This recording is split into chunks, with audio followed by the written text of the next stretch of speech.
everyone. Happy Wednesday if you celebrate. I'm out here celebrating. It is a beautiful day here in North Carolina. We have had horrible weather the last couple of weeks. Torrential downpours, crazy heat. It has been not a great month, to say the least, but I'm very excited to be here. Have a lot on my mind. It's been a really busy few weeks at work, my actual job.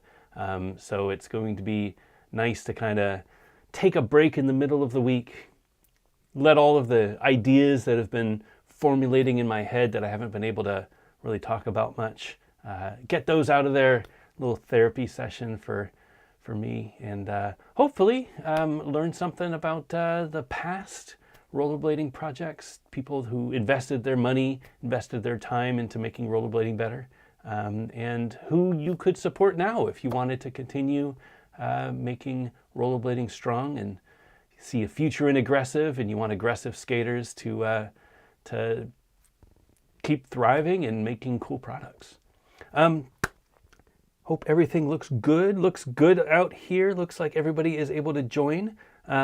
I will preface this by saying that my laptop updated to Sequoia, I think, whatever the one is. I'm always one version behind, but as soon as I started getting into betas for Tahoe, I was like, I'm going to eventually update to Sequoia. This is my first live stream with that. It also has a new version of OBS, which is the live streaming software that I use. I don't know how it's going to work. When I first logged in, there were a lot of error messages that I had to clear up and approvals and permissions that I had to grant. So if something funky goes on in the stream, I apologize.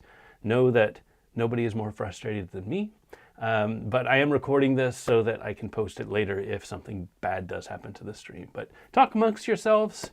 Keep the chat live. Even if there's bad connection, I will be around and make the most of what I got. So appreciate you, and yeah, hope everything's good. Hope we have a good show, and yeah, happy to be here. All right, everything looks good. Everything looks great. All right, let's get started. Hey everyone, welcome to Gear Talk episode 138. Gear Talk is the show that I used to do every other week. Now I do once a month or so, where we talk about the geekier side of rollerblading. If you know the difference between rollerblade and them skates, and you know which one an aggressive skater would want to support a little more than the other, then you come to the right place. They're both great skates. Maybe they fit your feet great. Maybe they're the perfect skates for you. But if they both fit great and they both feel great, there's one person that you should throw your money towards over the other, and that is John Julio. Because John is great, and he is putting his life and his money and his time into aggressive, and I want to support that. I think that is a good thing. I am an aggressive skater. I think that we should support more aggressive skaters. So that is kind of the theme of this episode. But if that sort of thing interests you, if you like getting geeky about rollerblading parts and wheels and grind plates and frames and UFS, if you know the difference between UFS and 165, you've come to the right place.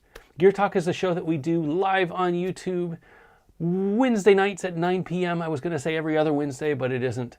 It's been kind of hit or miss lately. But I love doing it live on YouTube. Main reason is that people can join and they can chat. Everybody's all about the Twitch now, but I actually like YouTube. I think my audience is more on YouTube, and I hope that people who are able to join the chat enjoy chatting on the YouTube. I'm not a streamer. I do a live show, but I wouldn't say that I'm a streamer. Maybe from time to time when I stream in the warehouse, but it's been a while since I've done that. But that's the sort of thing that you like and you stumbled upon this video. Thank you for coming.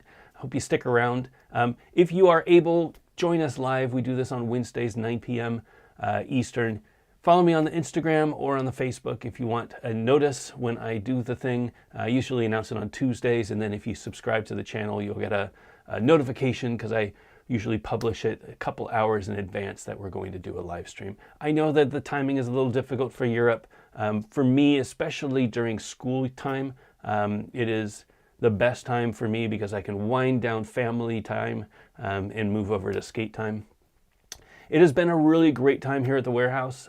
We are here in Durham, North Carolina, and we've been doing open houses on Tuesdays. I'll talk a little bit more about that in a little bit, but I am very happy. I've been skating every week. getting back into shape. I had a really difficult 2024 where I was struggling with back injuries, and I feel like I figured out how to overcome that and keep my body strong so that if I do pull myself into weird ways, as aggressive skaters do, can support myself and not hurt myself. I'm 48 years old, going to be 49 next month. It is hard skating aggressive in your 40s. It is even harder the older you get in your later 40s. So I'm doing everything that I can so that I can skate as long as possible. And that is my drive right now. I want to just skate because I love it. And if that's the sort of thing that you like, if you love aggressive skating or any sort of skating, and you just want to listen to somebody drone on for a couple hours about skating, you've come to the right place, as Joey would say. Before we get started, I do want to thank my friends over at the Helmet Initiative. They are a great organization that helps us with helmet giveaways. I am a big proponent of helmets. We skated on Tuesday night, and I was able to get one of the guys back on a helmet who wasn't wearing a helmet. They were just learning. It was their first or second time on skates, maybe first time on skates. Maybe they had a bit of experience ice skating, but they were out there skating, and my mini ramp is a little tight. The transition's a little tight. Going fakie in the back transition caught him by surprise, slipped out a little bit, fell and tumbled a little bit. I don't know that he hit his head. He says that he hit his head, but I don't know that he did. But it was not a huge hit, which is nice. But I said, hey, I got helmets if you want a helmet. And he was like, I would love a helmet. So you got a helmet. So I set him up with a helmet, and he was skating. He skated for another hour. He was here for the whole session, which was really great. But I love helmets. I think it's silly not to skate without a helmet, I should say. It is the easiest form of insurance that you can buy. Helmets are usually $50 or so. If you fall and hit your head when you're skating and you're not wearing a helmet, it could be a serious injury. And I know that they're not the most comfortable thing, but neither is the hospital. So I try to do everything that I can to skate as long as possible. That means taking out little bits of insurance here and there. I wear knee pads, I wear wrist guards. Most importantly, though, I wear a helmet. I'm a pretty good skater. I've been skating since I was 15, which is 35 years or so. 32 years, I guess, 34 years, I don't even know. I've been skating a while. I'm a pretty good skater. But even I fall down, tripping over things, cracks, somebody comes flying in out of nowhere and runs into me. There's no way to prevent falling down. You could get pretty good about preventing head injuries and other injuries by learning how to roll and everything, but accidents happen. So I think helmets are important. They are $50 though, and I understand that, especially right now, there's a lot of concern about disposable income. I heard that beef, I don't really eat a lot of raw meat, raw meat or red meat. I don't eat a lot of red meat, but I've heard that beef prices are going up. I know, contrary to popular belief, gas prices are actually not so great right now. I don't know where the egg prices are. I haven't bought eggs in a while, but things are getting expensive. And we're about to get hit with all of those tariffs that have been sticking and waiting. Come end of summer, early fall, it's going to be a little bit more expensive. I know that helmets are not the most important thing that you can spend your $50 on. So if you need a helmet, please let me know. Go over to backtoblading.com/helmet. Let me put a link in the comments. Backtoblading.com/helmet is the place to go if you need a helmet. I would love to send you a helmet. So for every episode of Gear Talk, I send out a helmet. And if you're in the US, I'll try to find a helmet that fits you. Now, I don't have all the sizes right now. I had a couple people, actually we gave away 2 helmets last episode. Neither of them, I had the size in stock. I think one of them needed a large, extra large. I have the extra large. What do I have? Extra large, double extra large, I think. So the guy that needed the large, extra large, I just had to send him some money so you can go buy a helmet. There was another guy that had a double or triple XL helmet. And I didn't even know that they made a triple XL helmet, but apparently we go with 888 for most of our helmets. And they do make one model that has a triple XL. So if you are, in need of a helmet, we will make sure that you get a helmet, whether it's a helmet that I have in stock that I can send out, or find some helmet that's available on some website. I will send you some money so that you can order your helmet. I want to make sure that we get you a helmet if you need one. Backtoblading.com/helmet's the place to go. We're able to do this because we have supporters on Patreon. If you go to patreon.com/backtoblading, it's the best place to fund the helmet initiative. Again, it's like $50. Shipping is about $12. So, every month I'm spending about $60 or so on a helmet. Sometimes when we do 2 episodes, $120. So $1 a month, $2 a month on Patreon really goes a long way. It adds up and it helps me help people get helmets on them. Obviously, this is not something that if you're saving for a house, if you have kids and you're saving for their education, if you are a kid and you're in school and you're trying to make it through college. My daughter is going to college in fall, actually next month, and I'm very sad. But if you are her and you don't have a ton of a disposable income, this is not for you. I don't need your money. If you have a little bit of disposable income and you want to throw it my way to help with helmets, great. That's the way to do it. If not, no sweat. Keep watching the show. Keep sharing the show if you like it. That is the best way to support.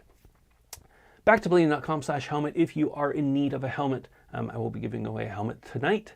I love supporting people with helmets. And thanks again to the Helmet Initiative for helping us with our helmet giveaway. All right. Let's talk about my current setup. This might be a fun story. Maybe not a fun story, but I've actually been skating again. And I know this is a shock to a lot of you. I've been struggling with my health. Not like I have cancer or anything like that, but I kept getting injured. And a couple years ago, I think, injured my back coming off of a air, and just the coming off of impact and stomping down and squashing, the landing off of an air. I could feel my lower back kind of compress and seize up. And at the time, I didn't really know what was going on. Took some ibuprofen, went home, stretched. I figured, it's no big deal. I just turned wrong or something like that. Over the years, I had been stretching more, trying to make my muscles a little bit more loose so that they weren't so tight. Tight muscles typically lead to injury, so I'm trying to keep my muscles tight or loose so that they don't seize up on me. Last year, though, it started getting hurt every time I would skate. So every single session I went out there, I would go and do a sole grind. I would come off of a ledge, squash that landing, and zap, it would just hit me in my lower back. I would rest a few months. I would go back out there and I would skate a quarter pipe. Zing! I would hit again, coming off of that quarter pipe, landing the air. I could feel it seize up and, just kind of, whoa, on my way down because I couldn't bend over. It was not a fun time. And I went to my physical therapist and they took x-rays and they were like, your back is fine. The problem is that your muscles aren't strong enough to support what you're trying to do. So last year, I stopped skating as often, maybe 2 years ago, actually. I stopped skating as often because we launched Standard, the skate company. And my free time was spent trying to get the skate company off of the ground. There's so many things that need to be done. And that didn't give me a lot of time to skate. So I stopped doing the weekly sessions. I stopped doing, any midweek sessions. It was really just focus, any couple hours that I had, focus on getting this brand up. And that was probably my issue. So by skating every week, I was able to stay in shape. But by not skating every week, my muscles just got weaker and weaker because I wasn't using them. Beginning of this year, I made a turn. So I think coming back from Winter Clash, I started walking. And I make sure that I get at least 10,000 steps a day now. Before then, I was getting around 2,000, 3,000, sometimes 5,000. But for the most part, not a lot of steps.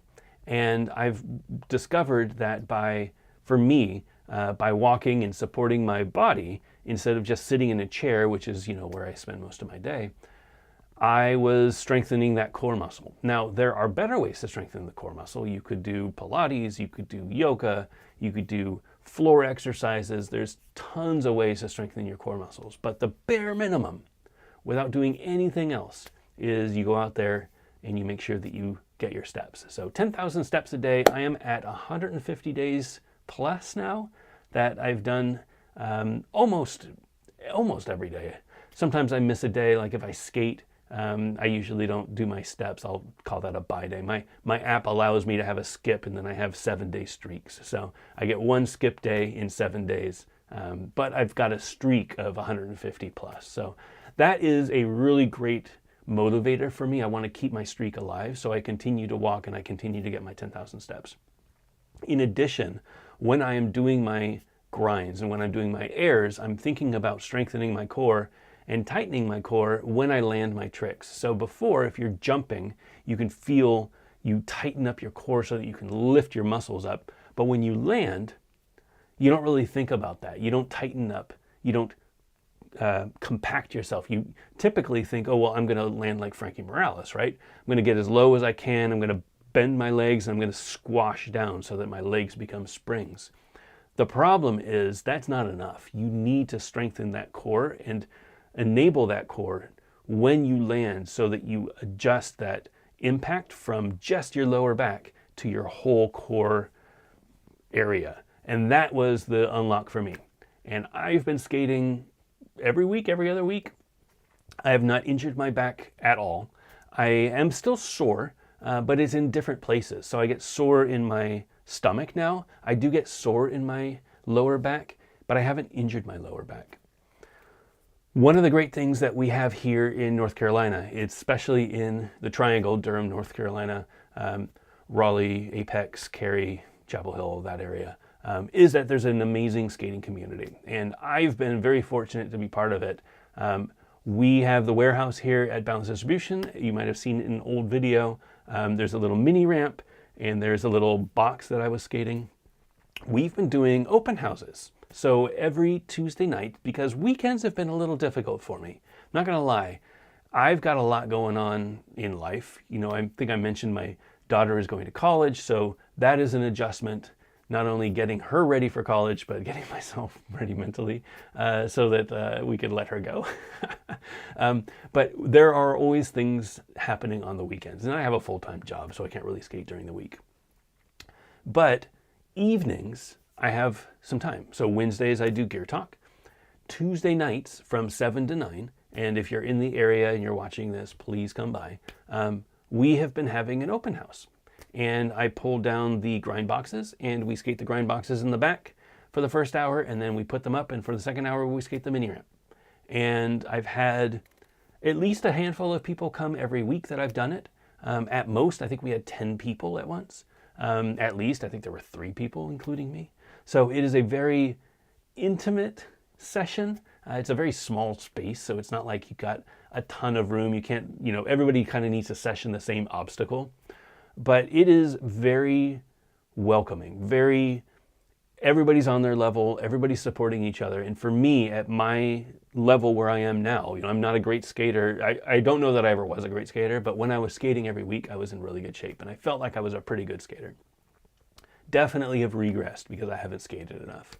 I don't feel bad about that. I feel like I'm just out there skating. And I am the first to judge myself. For these sessions, I'm just another skater. I'm having a great time skating the mini ramp, actually doing coping grinds, pushing myself a little bit on the box, doing more consistent grinds. And I am on this, drop my water.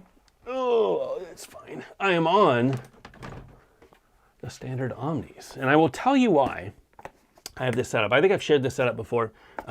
This is kind of my mini ramp and back box setup. This is, for me right now, my favorite setup for what I am skating. Obviously, standard Omni, you know, full disclosure, I do own standard. We designed this skate. I own this skate. I own the molds. This is our skate. Standard Omni is great because it has a internal shock absorber. So a lot of skates out there do not have internal shock absorbers. They have just plastic on the bottom. This one is actually still a sample, but this is a shock absorber, so it's a squishy material.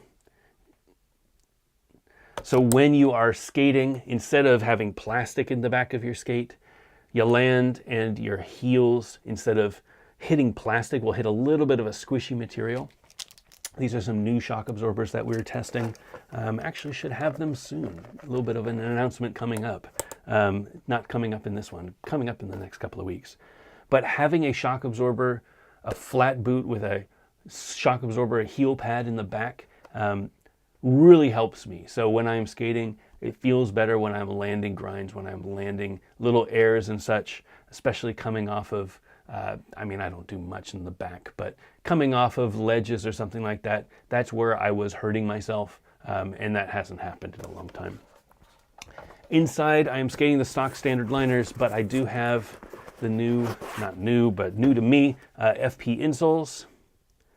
Again, these are really great insoles for shock absorption. They have a little bit of a shock absorbing gel in the back and in the heel. So if you are skating and you need a little bit, maybe less responsiveness, but more comfort and more absorption when you're doing your skating, it's a really good insole. I probably wouldn't recommend them if you were trying to do wizard skating, big wheel skating, anything like that where you need responsiveness. Maybe not if you were skating bowls and, you know, Joe Atkinson style with Sola frames. That's probably not the setup for you. You want as close to the metal as you can get so you can get that responsiveness. For me though, you know what? I don't really care. I want a more comfortable ride. That's what I'm all about right now. I am also skating flat. So I was a big anti-rocker skater for many years. I'm skating flat. These are 56 millimeter wheels. They are 88A. It's a very square profile, which is really nice for me because I don't have to worry about wiggling around. Just kind of skate straight. My flat setup though allows me to turn, which is much more much better on my knees than an anti-rocker setup. And then I am on the prime frames. It is a metal core, but because it has a nice split, I don't mind it. It's a nice compromise with the metal core, having that shock absorber and having the FP insoles with 4x88A. I feel like that's a squishy enough balance that I can pull off a prime frame, a metal core frame. It is a really fun ride though. I am able to do all of the tricks that I was able to do. It is harder to do them because I am not in practice as I was. It took me probably 5 attempts to get a Royale last night. And usually I could Royale first try, second try. To be fair, the PVC box that we used was waxed and I kept sliding out. So it was really hard for me to judge how fast I needed to hit it. I would jump on and I would slide out to my knees over and over again. As soon as I figured out the speed, it was a lot easier for me to do it, but that took a little bit of time. Typically it wouldn't take that long. Was able to do a topside trick, so I did top acid. I tried to do a top porn, but I was so tired by that time I gave up. But I was able to do most of my tricks. I am skating again. It feels great. All very slow baby grinds, nothing big, no rails, no big ledges or anything like that. I'm not going to be skating the hubbas at Durham or anything that I've done in the past that are big for me, big tricks. Get back on there. But I feel great. I do plan on skating this coming weekend if the weather permits. It has been raining a lot lately. I think I mentioned that. I do plan on trying an anti-rocker setup again. So as you saw in the thumbnail, I did get the Faction plastics. I'm not sure if I'm going to skate those this weekend or if I'm going to set up a pair of Omnis. My first anti-rocker session back, I don't know that I want to change that much.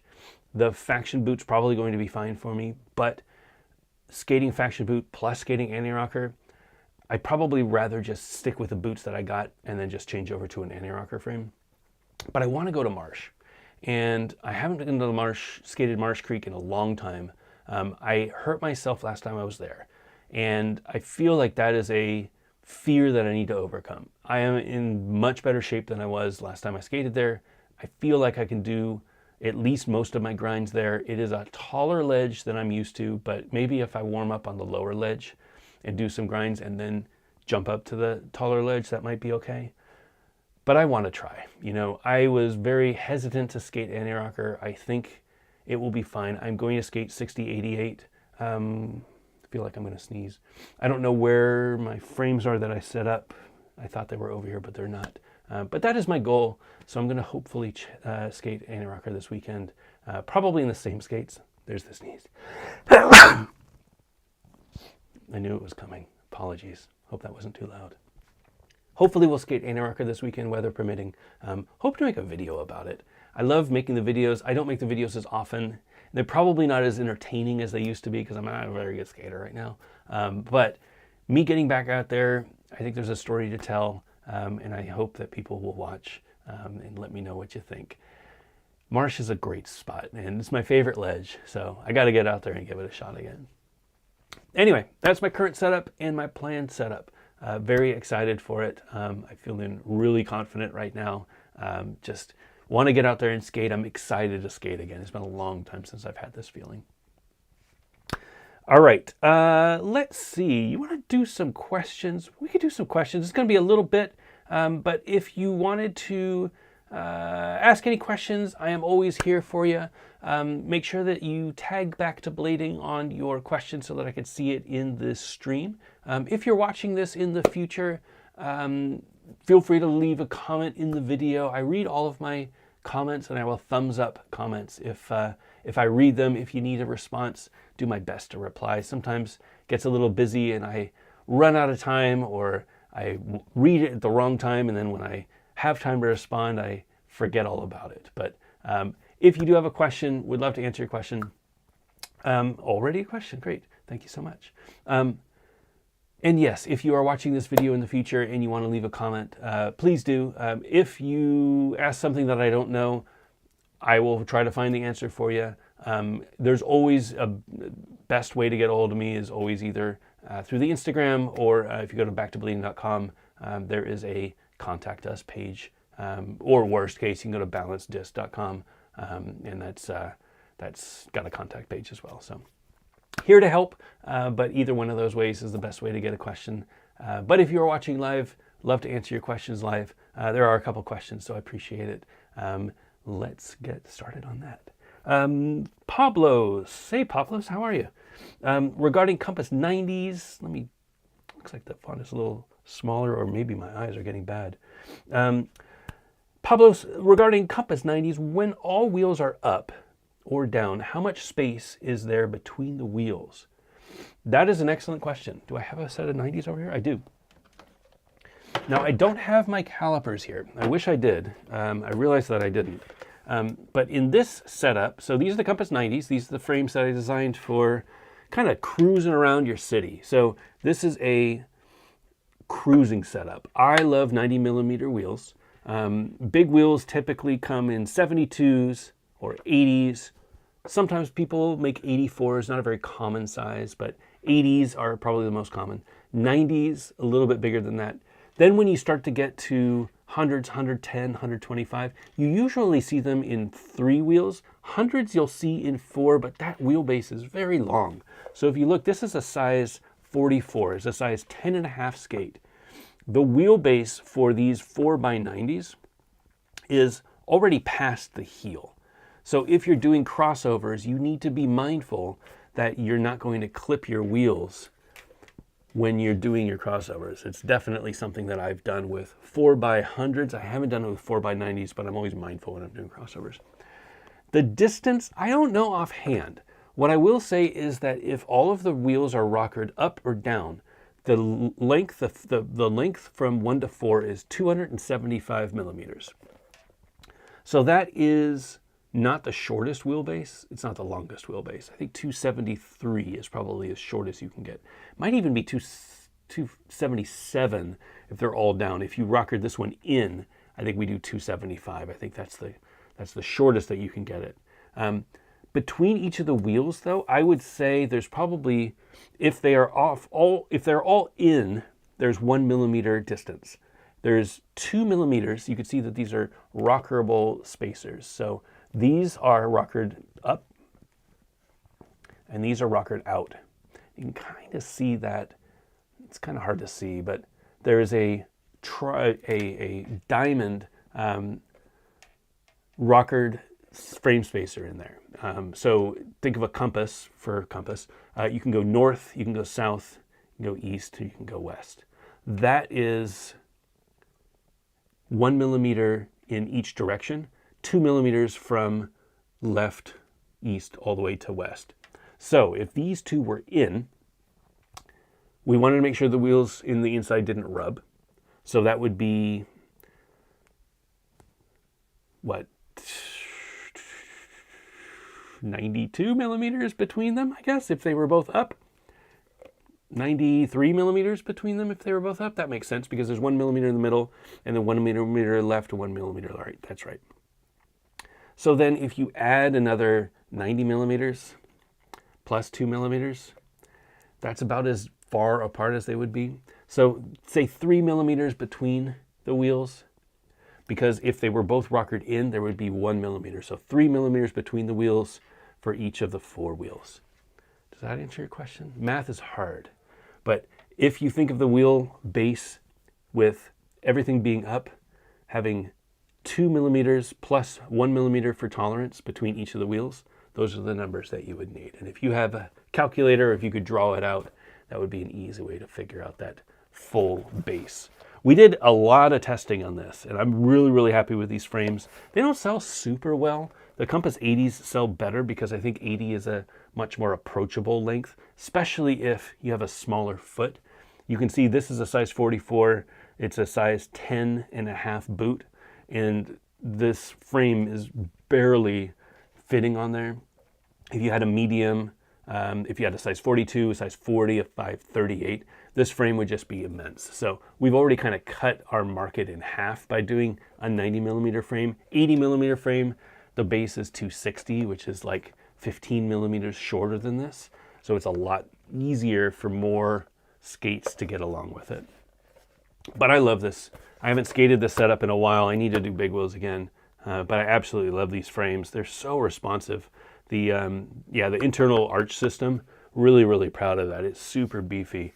And for what is it, $80 I think for the set of frames. That's a really, really easy way to get yourself into some big wheels without spending, an arm and a leg. Great question, though. I appreciate it. Clark Kirkman. Clark, when are you coming to the compound again? Dude, so potentially I have a trip in late August. I don't know for sure. I'm at so don't tell the people who live at the compound, but I usually try to piggyback my trips to the compound with work trips. That way I can write off some of that trip. It's not just a trip for you. I hate to say it. I hate to be honest. But I'm hoping that work gets me up there end of August. That's my next tentative date. If not, it'll be probably September. There's a few things that I need to get through in order to get up to the location again. But with any luck, end of August, I should have another trip. Looking forward to it though. There's a lot to catch up on, I'm sure. True Skeet, curious about the new shock absorbers you mentioned. They should be here soon. They will be available aftermarket as well. So it is a thing, I think I've shared this publicly, it's a thing that we knew was a shortcoming with V1 and we wanted to make them for V2, but we ran out of time. So we have brand new molds for new heel pads. They are a brand new material that we've been testing. It's very reminiscent of the old Solomon heel pads. It is not as tall as some of the other heel pads that you might find. They're a little bit taller than the heel pads that come with the standard Omni already. And yeah, they'll be available aftermarket. So really excited about them. Stay tuned. There will be more information to come. And when they get here, hopefully we don't get dinged too hard with the tariffs. I should be able to have them at a fairly reasonable price that anybody can just try them out. Because again, I'll talk about it a little bit later, but there are so many great skate possibilities now. And because we're all kind of looking at this as aggressive skaters, we know what we need. And I think there is some truth that a raised heel boot feels great. For a lot of us though, we really like the flat boot with a shock absorber. We like the Solomons. We like the old K2s. We like the SLs. So people who are building skates now are building skates the way that they like them. It's not the way that, they think that it should be done. It's the way that, they wanted it done. And, for me, I was I think the the history of standard, I was really into the USD 7 because it was that Solomon skate and it made sense to me. And it's like, well, there needs to be more skates that have that option. So now there are, which is a really great time. Again, a great time to be an aggressive skater because there are so many good options that you can support. If one skate doesn't fit great, you can find another that fits great. And it's a really, really good time to be in blading. So anyway, long way to say we should have Shocko's overs soon. Don't have an ETA yet because shipping is difficult, but hope to have more information in the coming weeks. Hey, Tree, how are you? Funny, I put a picture of factions on my thumbnail and a bunch of people show up. What's your favorite tabernacle variation? Tabernacle variation. You know, I've done straight tabernacles, which I would assume would be a backside tabernacle. I don't know what you would consider a backside or front side. For me, a backside tabernacle is probably based on my rear foot because that is the front side foot. So I would jump on with the ledge on my right. I would do my right foot as a acid, which is my top acid, and then my back foot drag on my inside edge. So that would be my tabernacle. I don't know that that's a front side. I would assume that is a backside tabernacle, but that's probably my only tabernacle variation. I don't know of any other tabernacle variations I've tried, but maybe I will. I don't know. As soon as I get myself back into shape, I want to do some live streams again, and I'm sure that there will be more trick requests for random things that you can get an old man to try and hurt themselves. But we'll see. We'll see if I can. Nice goal. We'll see if I can get to that point. Anyway, great to see you again, Terry. Chris Pauley, my boy. Hi, Lawrence. I miss you. Oh, miss you too, Chris. I hope that everything is good. I was thinking about you during the prep for this show. How it's and I will get to it, but it's the most important thing, regardless of who you support, is that you find skates that fit your feet. And you can have the best intentions and you want to support skater brands, but if they don't work for your feet, there's no point in putting yourself in there if you're going to be miserable. So that was a theme that I will be discussing tonight, and I thought about you for that. DQ, hey DQ, love the comfort liner. Will there be a V2 and will it be a bit stiff or supportive? This actually is the V2 that we have. We do have a V3 coming with V3. Slight changes, nothing huge. Liners are something that I think takes time to refine. So the V1 liner I really loved, but the neoprene toes, in my opinion, the sizing was a little weird. And when people put their feet in there, there were a lot of complaints about toes being hurt from neoprene. I totally get that. So with V2, we tried a slightly less padded material, a little bit more dense material around the ankles. And then we put padding in the toes, and people have really liked it. Again, the liners that are shipping now with the V2 Omni are the V2 comfort liners. There are slight differences. They also fit the shells a lot better.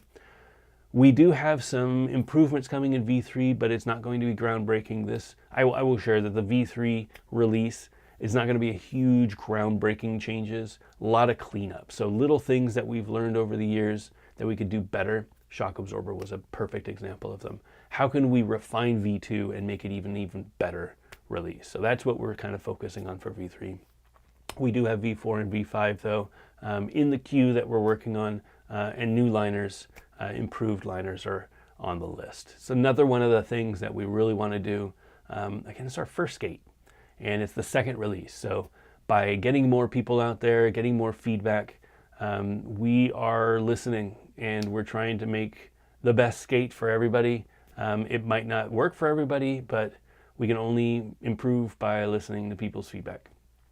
I love the stock liners, the comfort liners. I think a lot of people love them. I have heard feedback that they could be a little stiffer. That is a thing that we didn't really think about because V1 was already a stiff skate.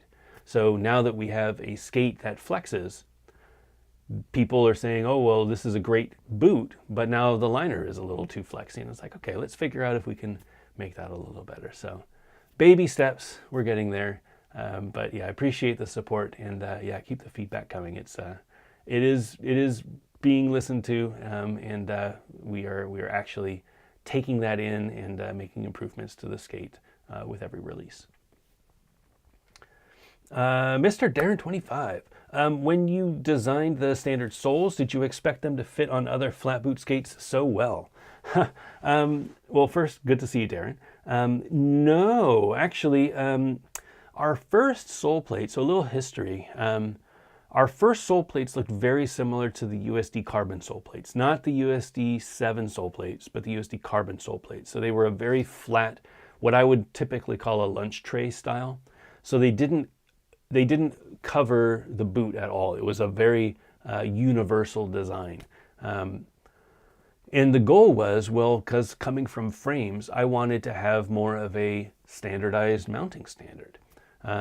So using UFS bolts, I was a huge, back to getting my first USD carbons, I was a huge fan of the way that the USD carbon had this flat boot on the bottom, so you could just take a sole plate and it didn't matter what the sole plate was made out of. It could be UHMW, it could be injection molded, it could be a literal lunch tray. So long as you could cut something out, bolt it in there and make it like a sandwich between the boot and the frames, sticks right in there, and you got a sole plate. I loved that idea. The problem with those sole plates, though, is that aesthetically, they're not great.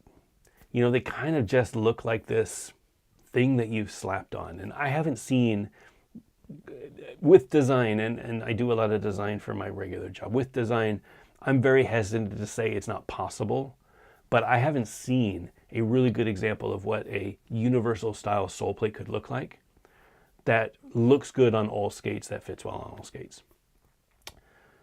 So we pivoted quickly and we were like, okay, well, let's just make sure that it looks good.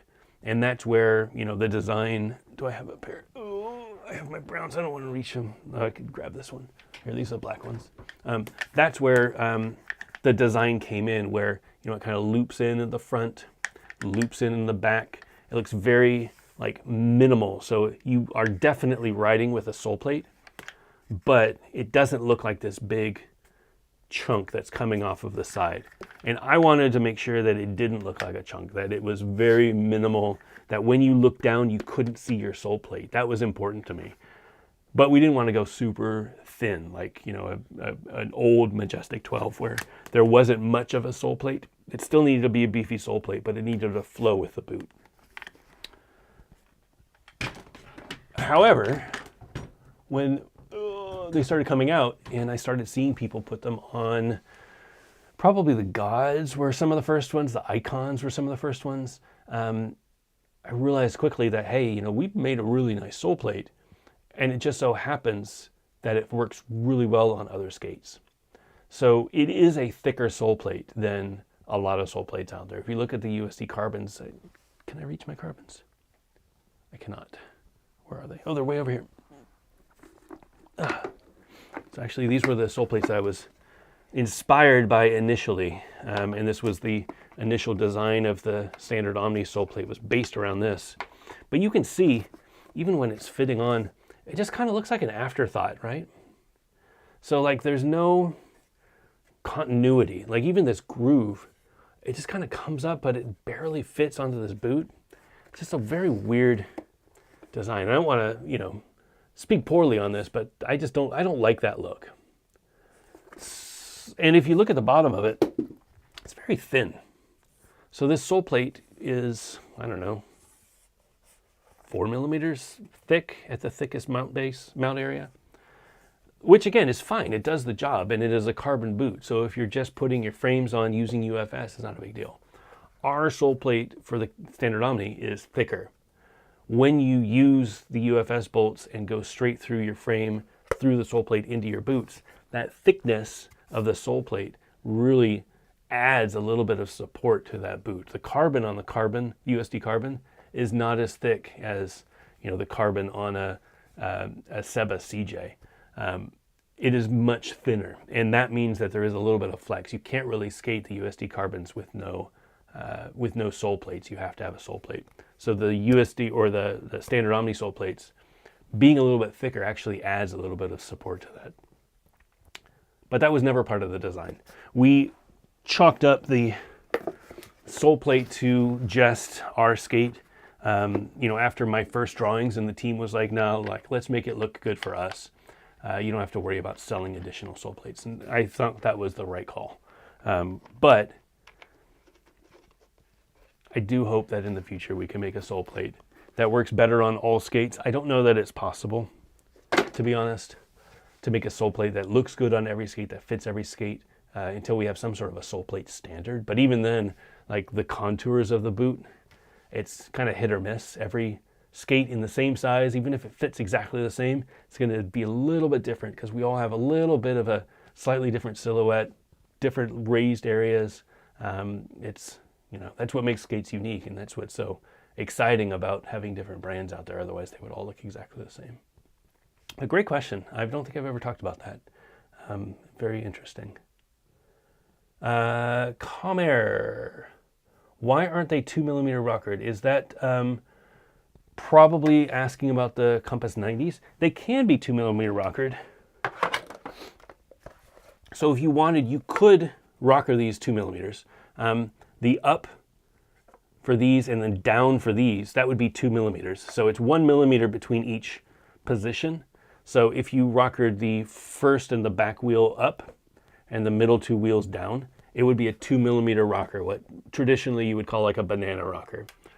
I don't like that. I think that's too much of a rocker for the way that I skate. So I go out on the outside wheels, and that means that there's a 1mm rocker. So these hit very slightly before these, gives me a little bit more turning radius with a longer wheelbase, 275, 277, whatever it ended up being. That's a pretty long frame. So having a little bit of middle wheels touching first gives me more control and more turning radius so that I don't have that train tracks feeling. But you could definitely set this up as a 2mm rocker if you wanted to. It's just gives you a lot of options. There's 4 ways that you can mount the wheels, so you can kind of set it up however you like. Mizu 805. How's the power transfer on Compass, it being plastic? It's really good, actually. I wouldn't say the same for the Compass 80s. The Compass 80s, do I have Compass 80s here? Oh, I do. So these Compass 80s, these were designed with one thing in mind. I designed them in COVID. I wanted to skate with my kid, and I only had my aggressive skates. And trying to chase after her down the street with anti-rocker 58mm wheels was not fun. So I wanted a way that I could take off my anti-rocker frames with 2 bolts using UFS and put on a big wheel setup with 2 bolts using UFS. Not taking out any of the wheels, didn't want to hassle with any of that. Just remove the frames using UFS and put on a new frame. And that's what this accomplished. It is not designed for structural support, rigidity, anything like that. It is designed for aggressive skaters to go out and skate big wheels whenever they want to. And it does that really well. We sell a lot of these frames, especially ready to roll. You can get this ready to roll for $160. Then all you need, pop off the frame, put on a new frame, and you're out there for the races. The 90s I designed for more of a responsive ride because, again, 90mm is a tall frame. It's a tall, big wheel, so you need a little bit more support. You cannot replace the frames without taking the middle wheels out because of the way that the split 90mm wheels are just too big. It would cover up UFS. So I had that middle area that has a lot of arch support.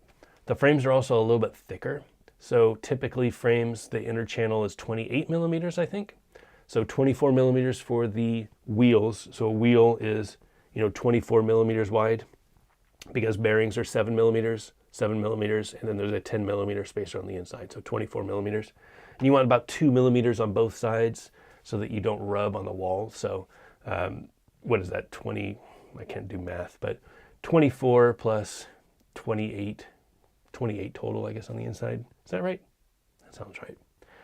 41 on the outside was the UFS standard. So yeah, you want a 28 channel, and then usually a frame is about 38 wide, 40 wide. I think the Compass frames, the 90s, are actually 42 wide, so it's a lot thicker. And the reason for that is we wanted to make sure that it was more responsive. They're great frames. I really like them. If you're looking for a 90 millimeter frame, obviously there are plenty of good aluminum frames out there. They will be more responsive. They will also cost more. So for half the price, even less than half the price, getting yourself a pair of Compass 90s is a good way to get in, skate big wheels, try out some wizardy sort of rocker setups. And if you like it, you haven't spent a ton of money, you can sell the frames, get yourself a pair of NR90s or something, or Endless 90s, and then use the wheels, transfer the wheels over. It's a good like entry level for big wheel skating for 90 millimeter wheels. That was kind of the goal for that product. Great question. Ruby, I remember you. I've been skating for 2 years now, but still look like a novice. My husband has gotten good. I'm actually getting discouraged. We both skate Omni flat. Tale as old as time. Progression is difficult to predict. I've got plenty of skaters that come by the shop that are brand new to skating, probably skating, a couple of years like you have. Very confident on skates, but it's not coming naturally for them.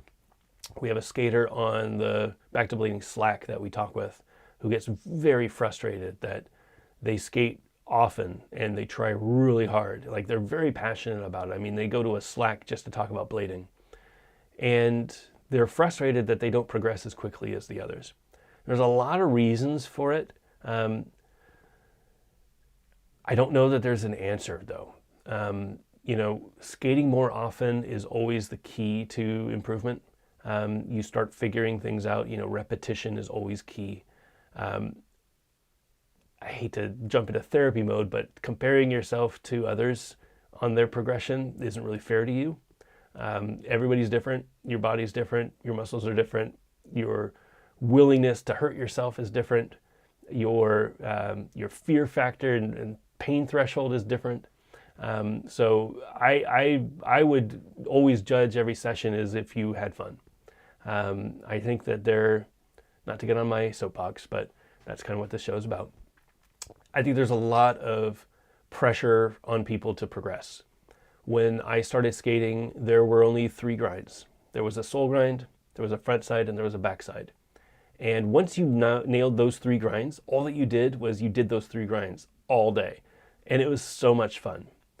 Nowadays, there's so many grinds that people want to just get as many grinds as they can, like they're Pokemon, right? And to me, I don't know that that's what makes skating fun. Like, I could go out there and do Mizus all day, and I love doing Mizus all day. And just doing it as far as I can, spinning off of it, spinning onto it, going faster to it. Things like that make skating fun for me. Challenging myself on different obstacles. That's what makes skating fun for me. So progression, definitely, it's kind of a weird word.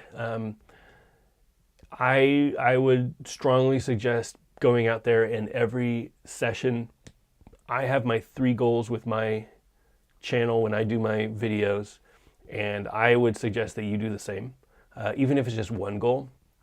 And it's focus on one thing and try to do better on that one thing.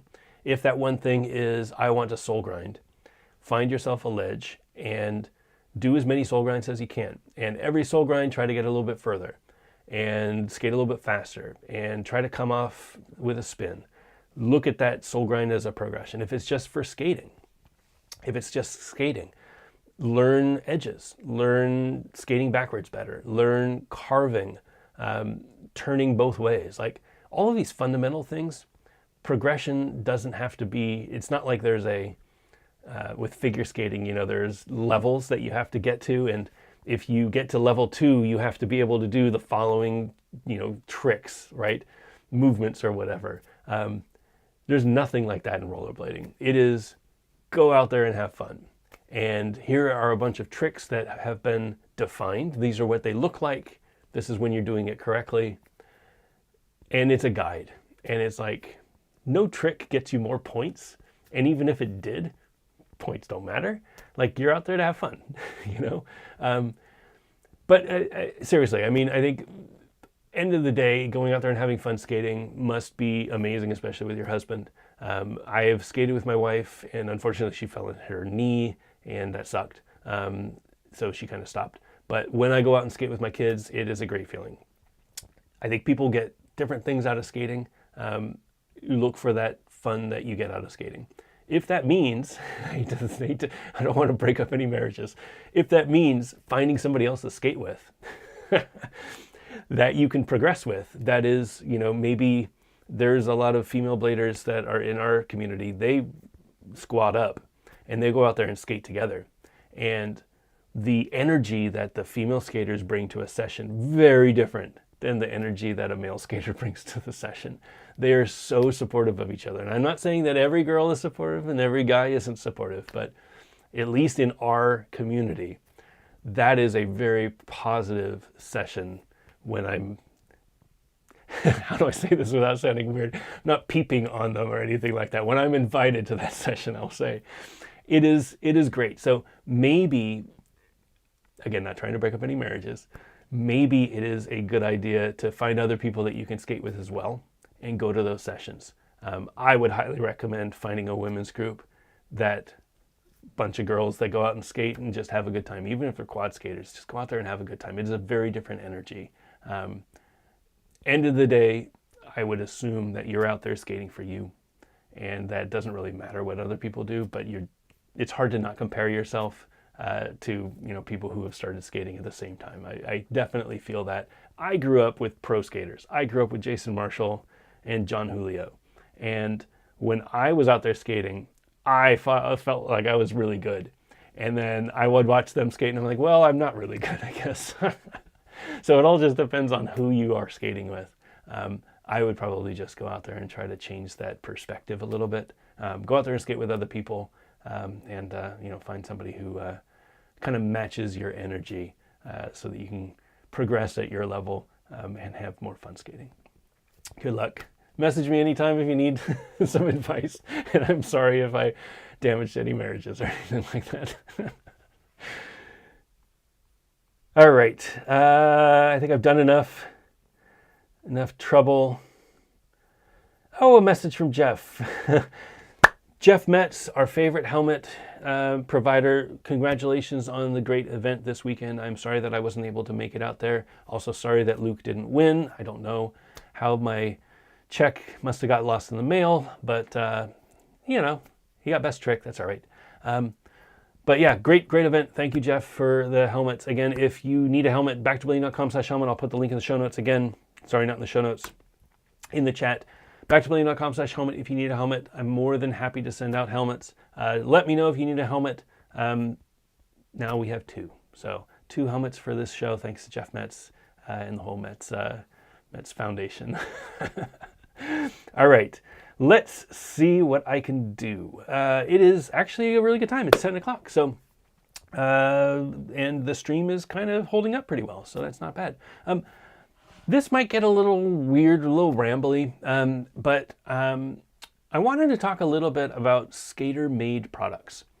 And this is a thing that I started really thinking about back at Winter Clash. And it's gotten a little bit more top of mind, I guess, when I got the Faction plastics and I saw and I ordered the 901s.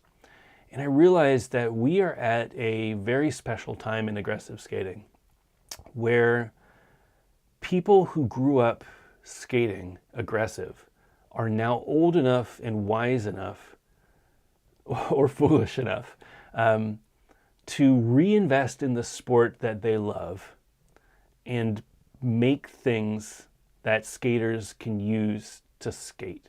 And that sounds wild, but you can go out there and you can buy skates, you can buy boots, you can buy frames, you can buy wheels from companies and liners from companies that are 100% blader owned. That a rollerblader who grew up making, going out there and skating, that rollerblader is now the owner of that company. That rollerblader has invested their money into these molds to develop a unique product that wasn't available when they were a kid because they love rollerblading. And I wanted to bring some shine to that. I think that there are many different criteria for people to choose products: price, looks, performance, fit. There's a lot of reasons why you make that decision. I hope that at the end of this chat, you'll realize that there are not a ton of differences between the different skate options out there. There are, but they're very minute. It all comes down to which skates fit you the best, and now which brands you want to support. And I would argue that there are great products out there that are developed by skaters, and that those skaters deserve your patronage, if at all possible, because they're the ones who are here because of the passion. They are here because they love rollerblading. They will be doing this even if aggressive isn't a thing. And some of those big companies, K2 for example, will dip out of aggressive if aggressive isn't popular enough. K2 hasn't made a aggressive skate in a while, and K2, when they came out, was the aggressive skate. The K2 Fatty was mind-blowing, years ahead of its time, and they just dipped because they didn't want to spend the money and spend the attention on aggressive. I don't want that to happen again. K2 is just fine. They're a big corporation. They have a lot of recreational skates. They have their whole ski thing. They have their snowboard thing. They have everything, mountain bikes and all that stuff. They couldn't care less about aggressive. I care a lot about aggressive, and I will continue to support aggressive, even if aggressive isn't a big deal. Like, if I can continue to make skates, I will continue to make skates. And I can guarantee that the other owners of these skater brands will do the same thing, because we love aggressive skating. We grew up aggressive skating. We were here because, not because of the money. Like, I guess, I wish we were here for the money. But we're here because we love it. And I wanna make sure that people understand that and see which brands out there I support, which brands I think you should support. Level playing field, you know, there are lots of great brands out there, not just my brands. So the way that I wanted to do it is talk a little bit about the history first.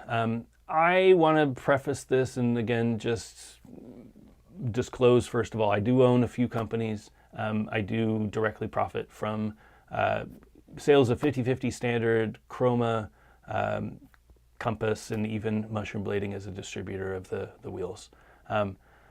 Take that with a grain of salt. You know, I'm not going to tell you which skates or products that you should buy. I want to share some of my favorites, and we'll cover wheels, we'll cover frames, and we'll cover boots. A little bit of history of what got us to where we are today, and maybe a little bit of history about skater made. I do also want to make a distinction between skater made and skater owned. Skater owned, in my eyes, is very important, and that is the stepping stone to skater made. Skater owned, to me, is a brand that has no other financial backing other than the skater who is making it. And a good example would be Mushroom Blading. They are two dudes who live up in Canada who love skating. And we've worked together to develop a line of wheels for Mushroom Blading. They are a skater-owned company. There is no other financial backing there. What I call it skater-made, that's where the distinction, I think, is different. The wheels that we make for Mushroom Blading are similar to if you were to order a t-shirt and have it made. So you can go to a factory, a wheel factory, and you can order a wheel. Say you wanted a 60 millimeter wheel. And there's a few factories in the world that you can order wheels from. And you can get it in your hardness, you can get it in your color, you can put your logo on it. That is a skater brand. That is a skater-owned company, and I don't want to disparage that effort. It is a very important part of the puzzle. It is where I started. There's a next level where you're also investing to make unique products. And I think making your own wheels, like Dead is a really good example. Dead invested in a wheel mold for their 58 millimeter wheel years ago. They are the only ones who have that unique profile. So the Dead 58 millimeter wheel is only available through Dead. I think that is deserving of a little bit extra. Like if all 58 millimeter wheels were equal and you just wanted to get a set of 58 millimeter wheels, white 58 millimeter wheels, I would say go with Dead, because I know that they've invested more than just making product. They've actually invested in making a unique product. They've spent thousands of dollars in molds to make something that has never been made before. That is the takeaway. You can go on Alibaba. You can buy a ton of different things and you can put your logo on it. And if you are a skater, that's cool. Like, again, I am not here to disparage anybody investing money in making their own products, putting their brand on a OEM skate or an OEM frame or OEM wheel or something like that. I would much rather people spend their money on a product like that than spend their money on something like a rollerblade or a big corporation. But there is a difference between that and John Julio with them, who has developed their own molds, who owns their molds, who's invested hundreds of thousands of dollars into rollerblading so that they can make a unique product. That is the distinction that I'm trying to make. Again, there is no wrong way to support. In my eyes, as long as you're out there rollerblading and you found products that you like, you are supporting rollerblading, and that is the goal. Find something that you like, something that fits your foot, something that you think is aesthetically pleasing. Go out there and skate.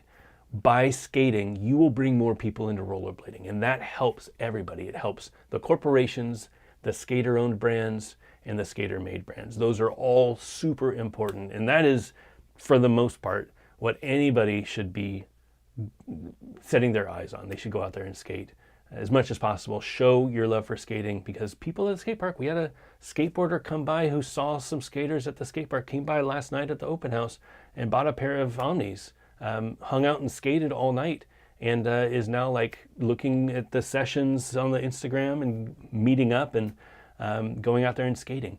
It is our best form of marketing. Going to a skate park, showing how amazing skating can be. And that doesn't matter what wheels, what bearings, what frames you're wearing. You just go out there and skate and find the skates that work best for you. Anyway, long way of saying, I'm not trying to hate. This is not a, you should only buy my skates or my friend's skates and everything else sucks. I want to make sure that you know where your products come from, and that there are great products now that you can buy that are actually made by aggressive skaters. And I think that is something that we've never had in the industry. Up until them, there's a few exceptions that I will share. Up until them, there really haven't been mass market available skates that you could just put your foot in and go out there and skate. And that's something to celebrate. And the launch of the 909 kind of showed that, hey, it's possible. And that's where, I started getting the bug to make my own skate. I'm sure that that's where Clark over at Faction got the bug to start making their own skate. I'm sure that's where Duran over at T-Neck was like, hey, you know what? I could make my own skate. And that is something that we've never had. So I want to celebrate that. Anyway, long preamble, get a little bit into the dirty stuff. Little bit of the history of aggressive skating and products. So back when we first started aggressive skating, I was probably in the second generation of aggressive skaters. If you look at the first generation, you've got people like the A.G. Jackson, the Chris Mitchell, if you look at the, what was it called? Shoot, oh no, not the Hoax, before the Hoax, like Dare to Air, those days, or that first generation of aggressive skaters. They didn't have anything. So they were using recreational skates. They were cutting things down. They were making them work. I actually have my TRS over here. These were the skates that they were using. And this was the Rollerblade TRS. This was the first real mainstream aggressive skate that was being used for aggressive. It was the worst possible setup for doing what we do now. The only reason that they skated this skate over any other skate was it had a buckle. Back in the days, they had laces that went around, and they had these little hooks, and you would lace them up, and it didn't offer the ankle support. So if you would do a gap or you would ride some stairs, you would blow out your ankles, and that wasn't okay. Using this plastic buckle, tightening it down, that gave them the support that they were able to actually skate. Then they started putting little wheels in there. They started making these little metal grind plates out of wrenches that came in the boxes. It was really a DIY. We're trying to figure out what we need to do the sport that we're still trying to figure out. So that was like generation 1. I would say I was in generation 2. So I grew up with the Hoax. I grew up with that version. I grew up before the first Majestic 12 came out, before the first Rossi's Moscow came out, before the Chris Edwards Tarmac CE came out, before there was ever a purpose-built aggressive skate. And those weren't really purpose-built. They were fitness skates that they bolted on some stuff. So back in those days, there were not a lot of products for aggressive skaters. The products that were being made were just being made because we didn't know how to make things, and they were being made by companies that didn't know what was going on. Skaters would say what they needed, and then designers would make things, and they would end up with these weird grind plates that didn't really do what they wanted to do, or they would come out with, the metal frames that kind of broke. It was a very strange time, but they were experimenting. They were trying to figure out, well, what would work for what we want to do. We know where we want to go. We want to be able to jump on handrails. We want to be able to grind ledges. But how do we make things that work for that? And one of the, this is kind of a funny off topic, but one of the original pioneers for those aftermarket products was CDS Detroit, which was a plastics company, I guess. They made parts, replacement parts. And we'll touch a little bit on plastic parts in a few minutes, but CDS Detroit was not a aggressive skater, and I think that they knew about aggressive, but they weren't out there skating. And correct me in the comments if I'm wrong, chat. I don't know for sure, but I don't think Charlie was an aggressive skater. I think Charlie knew that aggressive was a thing that was going to be profitable, and that he knew that he could make products that would fit that market really well. So as far as I know, that was probably the first plastic aftermarket grind plate. And CDS Detroit made a ton of different grind plates. They made grind plates, they made heel plates that would go on the back of that TRS and screw in so that you could do a flat sole, because before you didn't really have a sole area. You would just kind of jump on and hope that you would get on the rail, and you have to really like bone your foot. They call it boning over your foot. Like you would jump on a sole grind, but instead of like this, you would have to go way over and like lean over on the rail. It was really difficult to skate aggressive back in those days. And CDS Detroit did a lot to make it easier for aggressive skaters to do grinds and do tricks. In '95, Tom Heiser, who is probably one of the pioneers of aggressive skate design, came out with the K2 Fatty. So we worked with Matt Lacrosse and the team over at K2 to come out with a K2 Fatty. This was one of the first purpose-built skates. So this was a soft boot. K2 had already been making soft boots for fitness skating, and they were like, well, we can do this for aggressive as well. So they made soft boot, and then this whole bottom area was a brand new sole plate design. So this whole bottom area is a sole plate plus a frame. They would call it a sole frame nowadays. There's not a ton of sole frames out there. This design definitely has its drawbacks, but as a initial concept, it definitely hit the spot, especially for 95. It was such a progressive frame. 95, 96, I guess. But you can see it's a low profile frame. These are 55 millimeter wheels, very low. Maybe it fit like a 58 max, maybe 62. Is that right? 62 maybe? Had a slight split, not a huge split, but it had a flat sole so you could jump on ledges and rails and have a flat sole area. Very progressive skate. This wasn't a skater-made skate in my definition. This was a skater-designed skate. Tom didn't have any ownership in K2. He was an employee of K2. He had a lot of ideas, but he didn't have ownership of K2. He wasn't owning these molds or investing in these molds or anything like that. He was an employee. But funny enough, if you look on the other side, you can see these grind plates. These were 50-50 grind plates. So after CDS, there were a few grind plate companies that came out, and 50/50 was one of the first, what I would define as skater-made companies. So Jess Deerenforth and Ted Simpson, 95, I think is the year that they kicked it off, started making grind plates. Ted was a machinist and a designer and was a rollerblader, and he did aggressive skating. He worked at a skate shop, and Jess was an amazing photographer, one of that first generation of inline skaters who started doing aggressive. He was in Dare to Air, amazing photographer, but also great marketer, and kind of saw the vision of what aggressive should be, and had a great mind of how do you get it to that point. And they teamed up and they started making grind plates. So they made these plastic grind plates. This was like the first generation of plastic grind plates. They made a bunch of different designs. I started working with 50/50 back in these days, right after this skate came out, and they started launching, I think, the second generation of plastic grind plates. But the grind plate was probably the first skater-made product. Now, these were machined. There was no mold. There were molded grind plates as well. I want to say, was it Hardcore that made a mold for their grind plates? Again, correct me if I'm wrong, y'all, but I think Hardcore might have been, is that what it was called? I think it was called Hardcore. They made grind plates that were not machined. They were molded. And molded grind plates didn't work great. Senate also made grind plates that weren't great. I would put an asterisk around Senate. Senate was definitely a skater-owned company. They made grind plates out of metal. They made anti-rocker wheels out of skateboard wheels. And when they started really rocking and rolling, they got bought out by Bravo.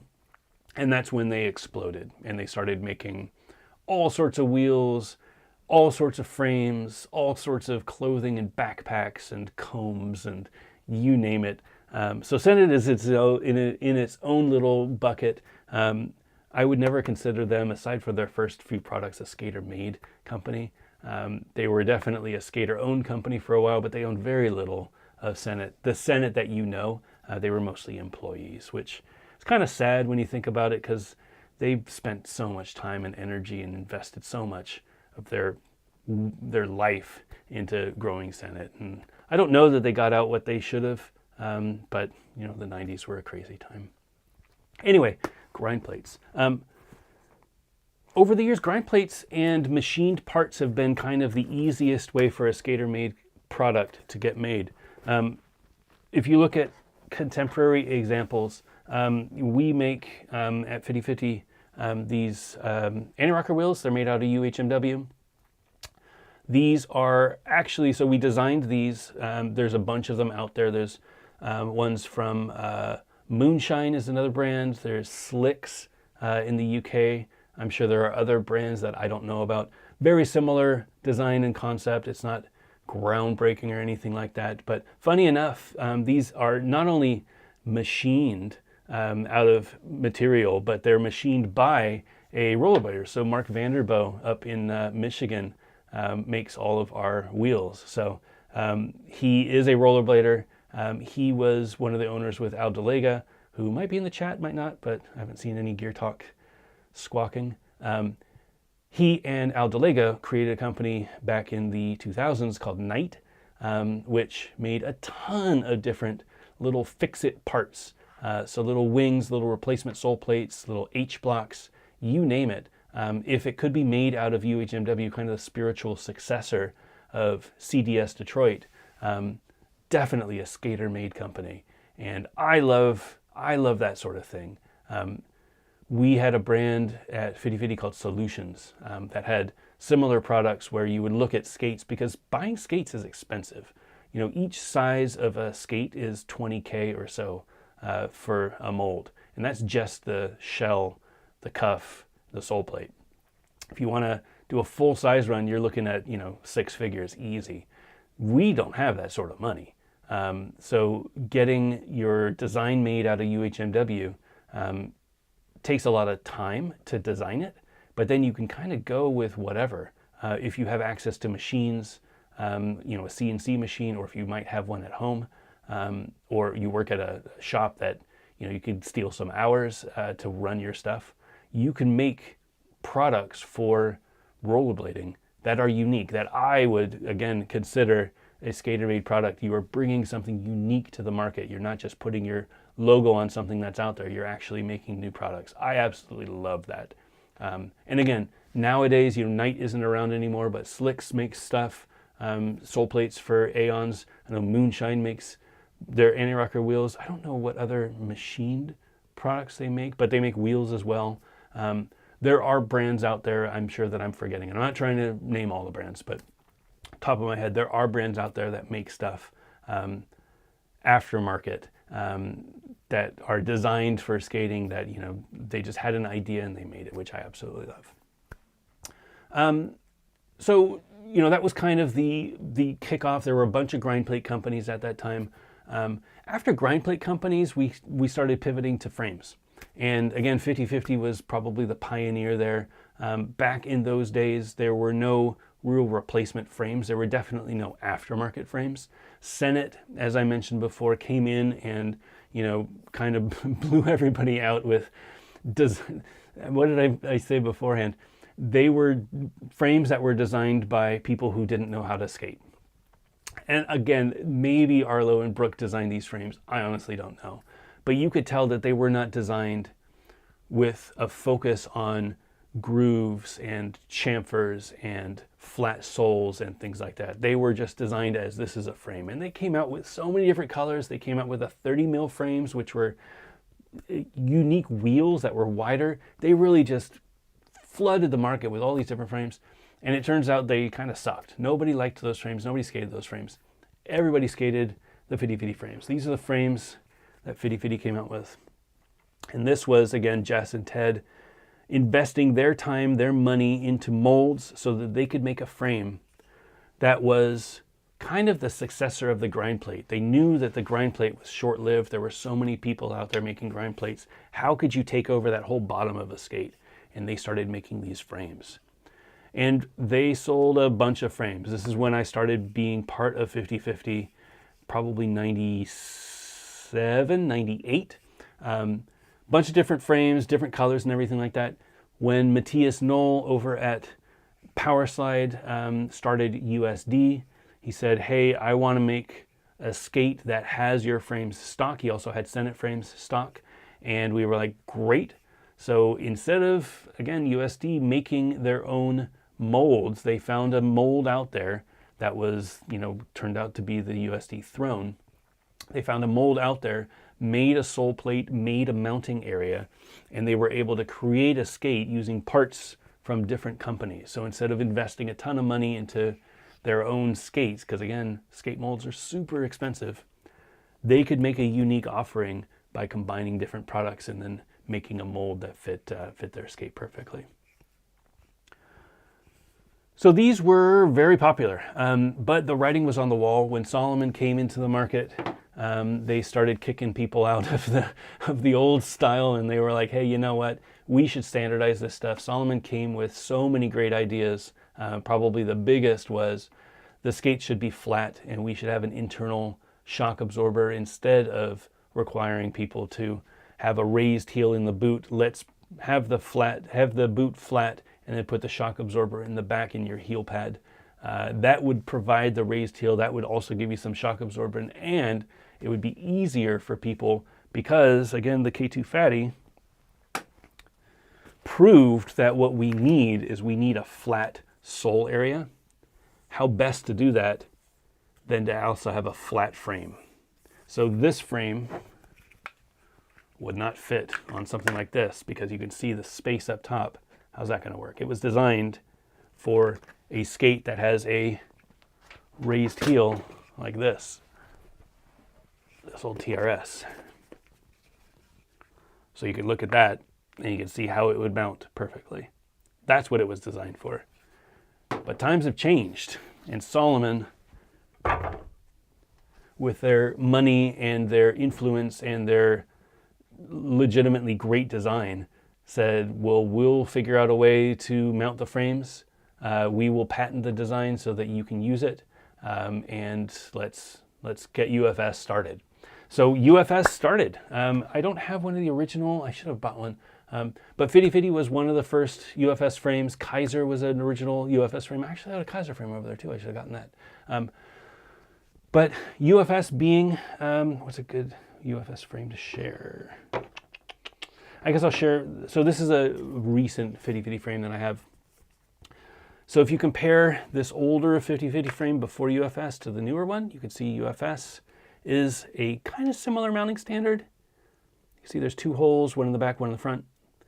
But in the case of UFS, it is a complete flat mounting area. 2 holes, both recessed, 3 millimeters with a 20 millimeter circle, and using the same 2 M6 bolts.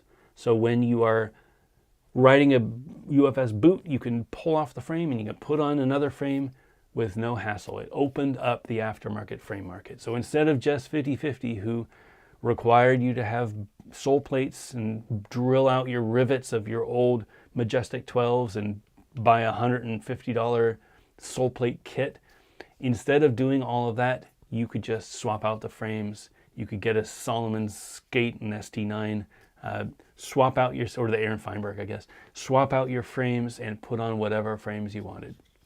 And that was a huge improvement in skate technology, and it allowed skate brands, skaters, to finally get their foot in the door with unique products. So I mentioned before, for me, skater-made products, soup to nuts is a skater developing everything.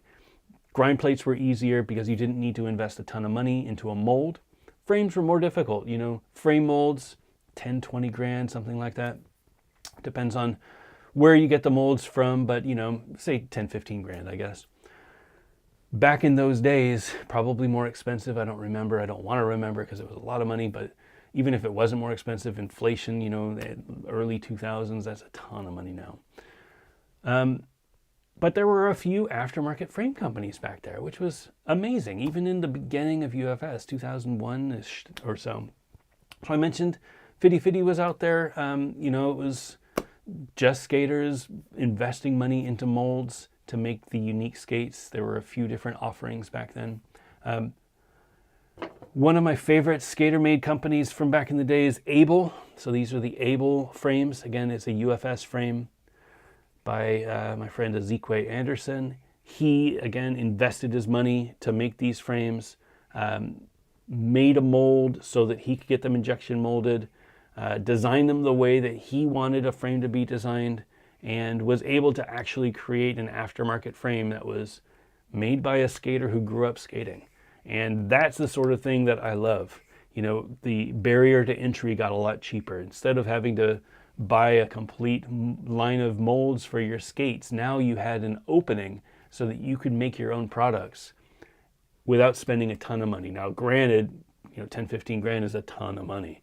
And then having to have inventory thousands of dollars because you can't just make one frame, you got to make hundreds of frames. But it was possible. Fitty Fitty was able to do it. Able was able to do it.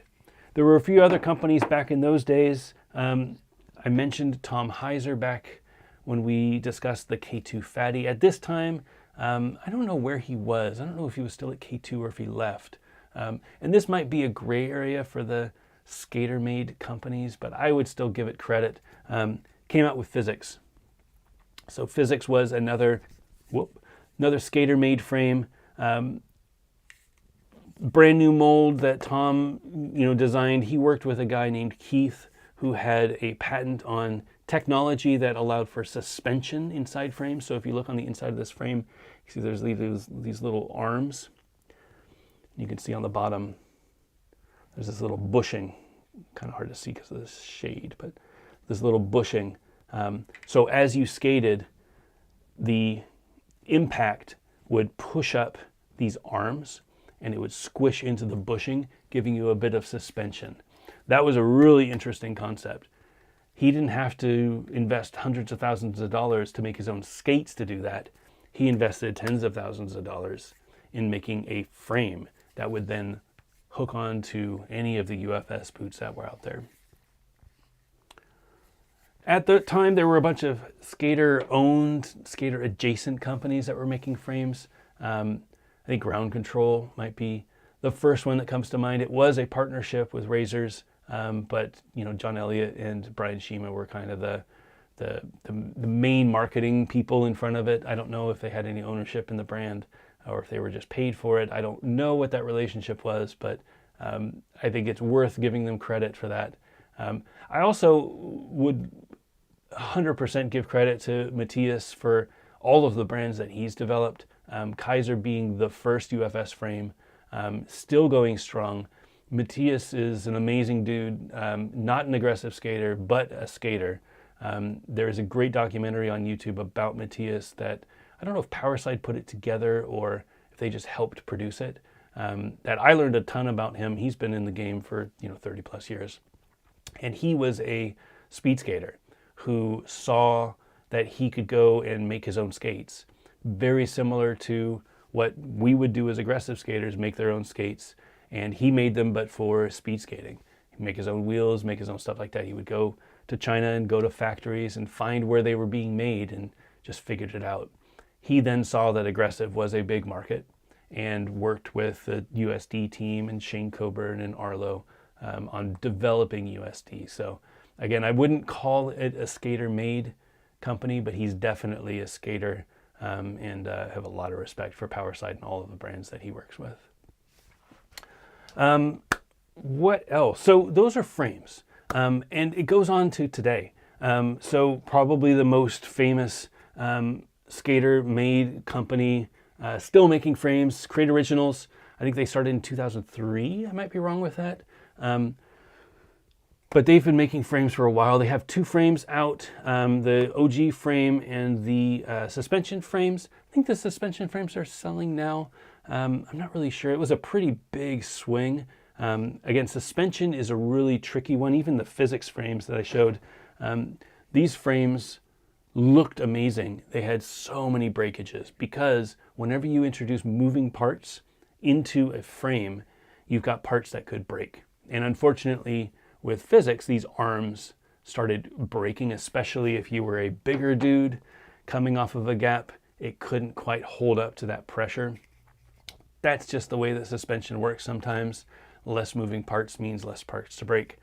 They had to go through a bunch of different iterations to fix it.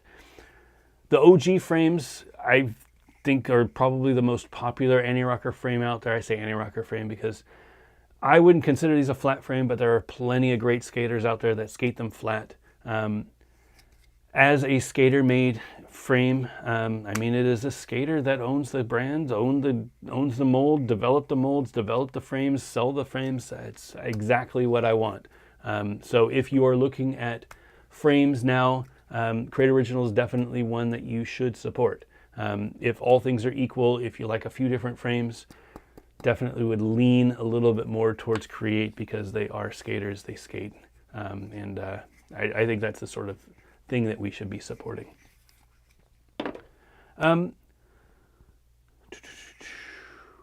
There's a weird one. I wouldn't say weird, but there's a brand that is a very niche brand. Most of the brands that I'm talking about now are more mainstream.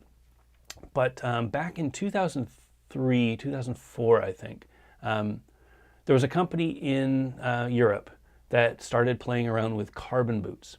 And when I talk about the big investment costs for skates, I'm talking about mold costs.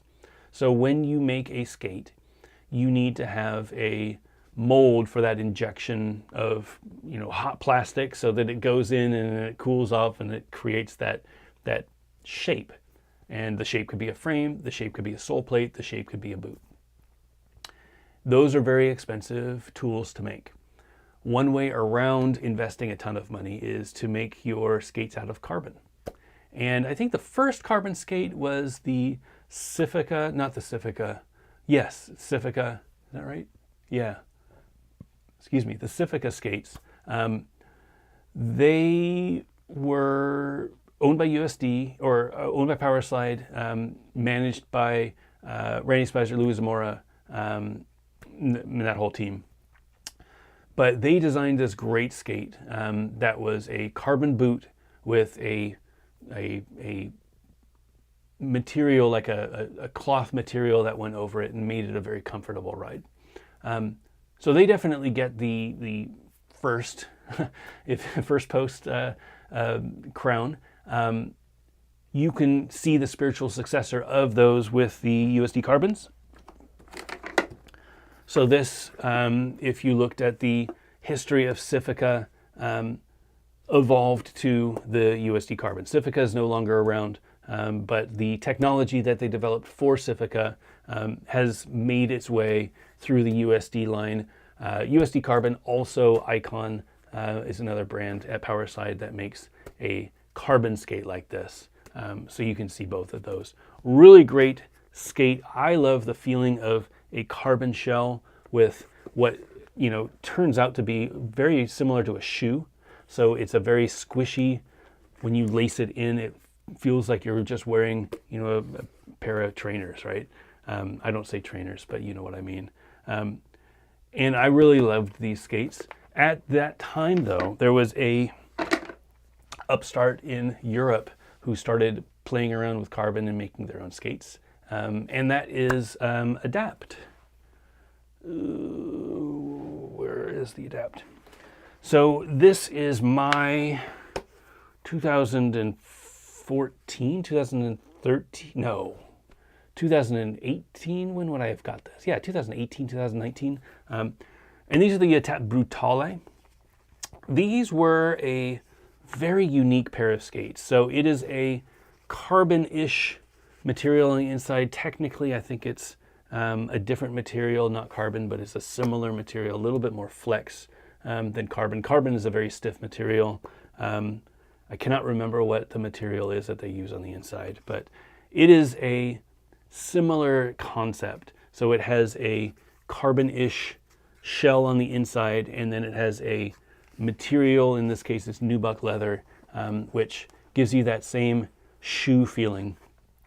And this was a skater-made company. Probably the first, one of the first skater-made companies that I skated.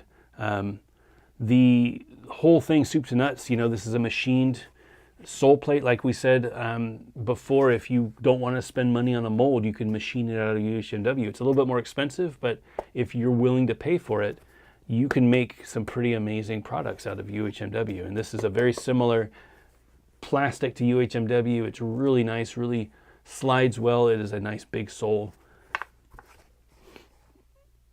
I don't believe they make these Brutale skates anymore. These were the first ones that they made a few years back. They stopped, maybe last year actually, they stopped making these Brutale versions, and they're only making the higher end carbon. Go check out the Adapt Instagram or their website if you're curious. I don't have any of their really high-end carbon skates, but they really, refined this concept to something that is, like, I don't think anybody would have seen that coming in 2003 or 2004 when they started making, you know, their first skates. Very impressive to see the progression. Very innovative designs. They also have a frame. This is the Symmetrics frame.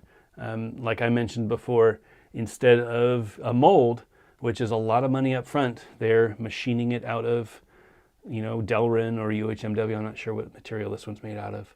But it is a frame design that you could have made a mold for, but instead keep quantities down, lower investment, more expensive piece price, but you can accomplish a lot of similar qualities and characteristics by just machining it out. I was going to mention, I forgot all about it because I never skated them, but there were a few skater-made companies in the 90s and the early 2000s that I did want to mention. First being Remedies. So I actually have a pair of Remedies. They're not my size. I've never skated them. But these are the Remedies. This was, again, I don't know well enough the whole ownership structure of it. It was made by a company called OUT, which was Once Upon a Time. They were based in Europe. This boot if I remember correctly, came out in 1997, 98. And it was very limited run. It was a lot of handmade parts. I know that Fitty Fitty helped with sole plate design and construction as well as frame. A lot of them came with Fitty Fitty frames because that was, again, the way that they could make the skates. They had this boot, and that was really all that they had, so they had to figure out how to get a frame and how to get sole plates and stuff like that. But Kato and Toto, I think those were the two guys that I remember and associate with this brand. I don't know if they were the only ones doing this. I don't know if they worked with a company to make these. Again, chat, keep me honest. If there is more information that I don't have, I'm not an expert at remedies or at this skate or the ownership structure. But definitely worth a mention.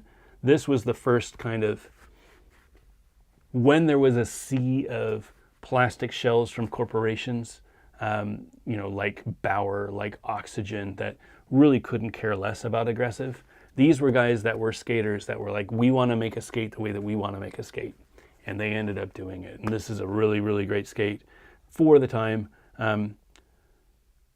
You could find a pair of Rems, which is not the same skate as this skate. It is kind of like the distant cousin of Remedies. I don't know how many years they actually made Remedies, but the design and the overall concept was either purchased or a partnership with Sunshine, who also makes razors, and they started making Rems, which was a very different skate, but kind of had that spirit of Remedies. Over the years, that brand has kind of petered out. I don't know that they're making Rems anymore. They made Rems a few years back, though. You could probably still find them on Facebook Marketplace or something like that.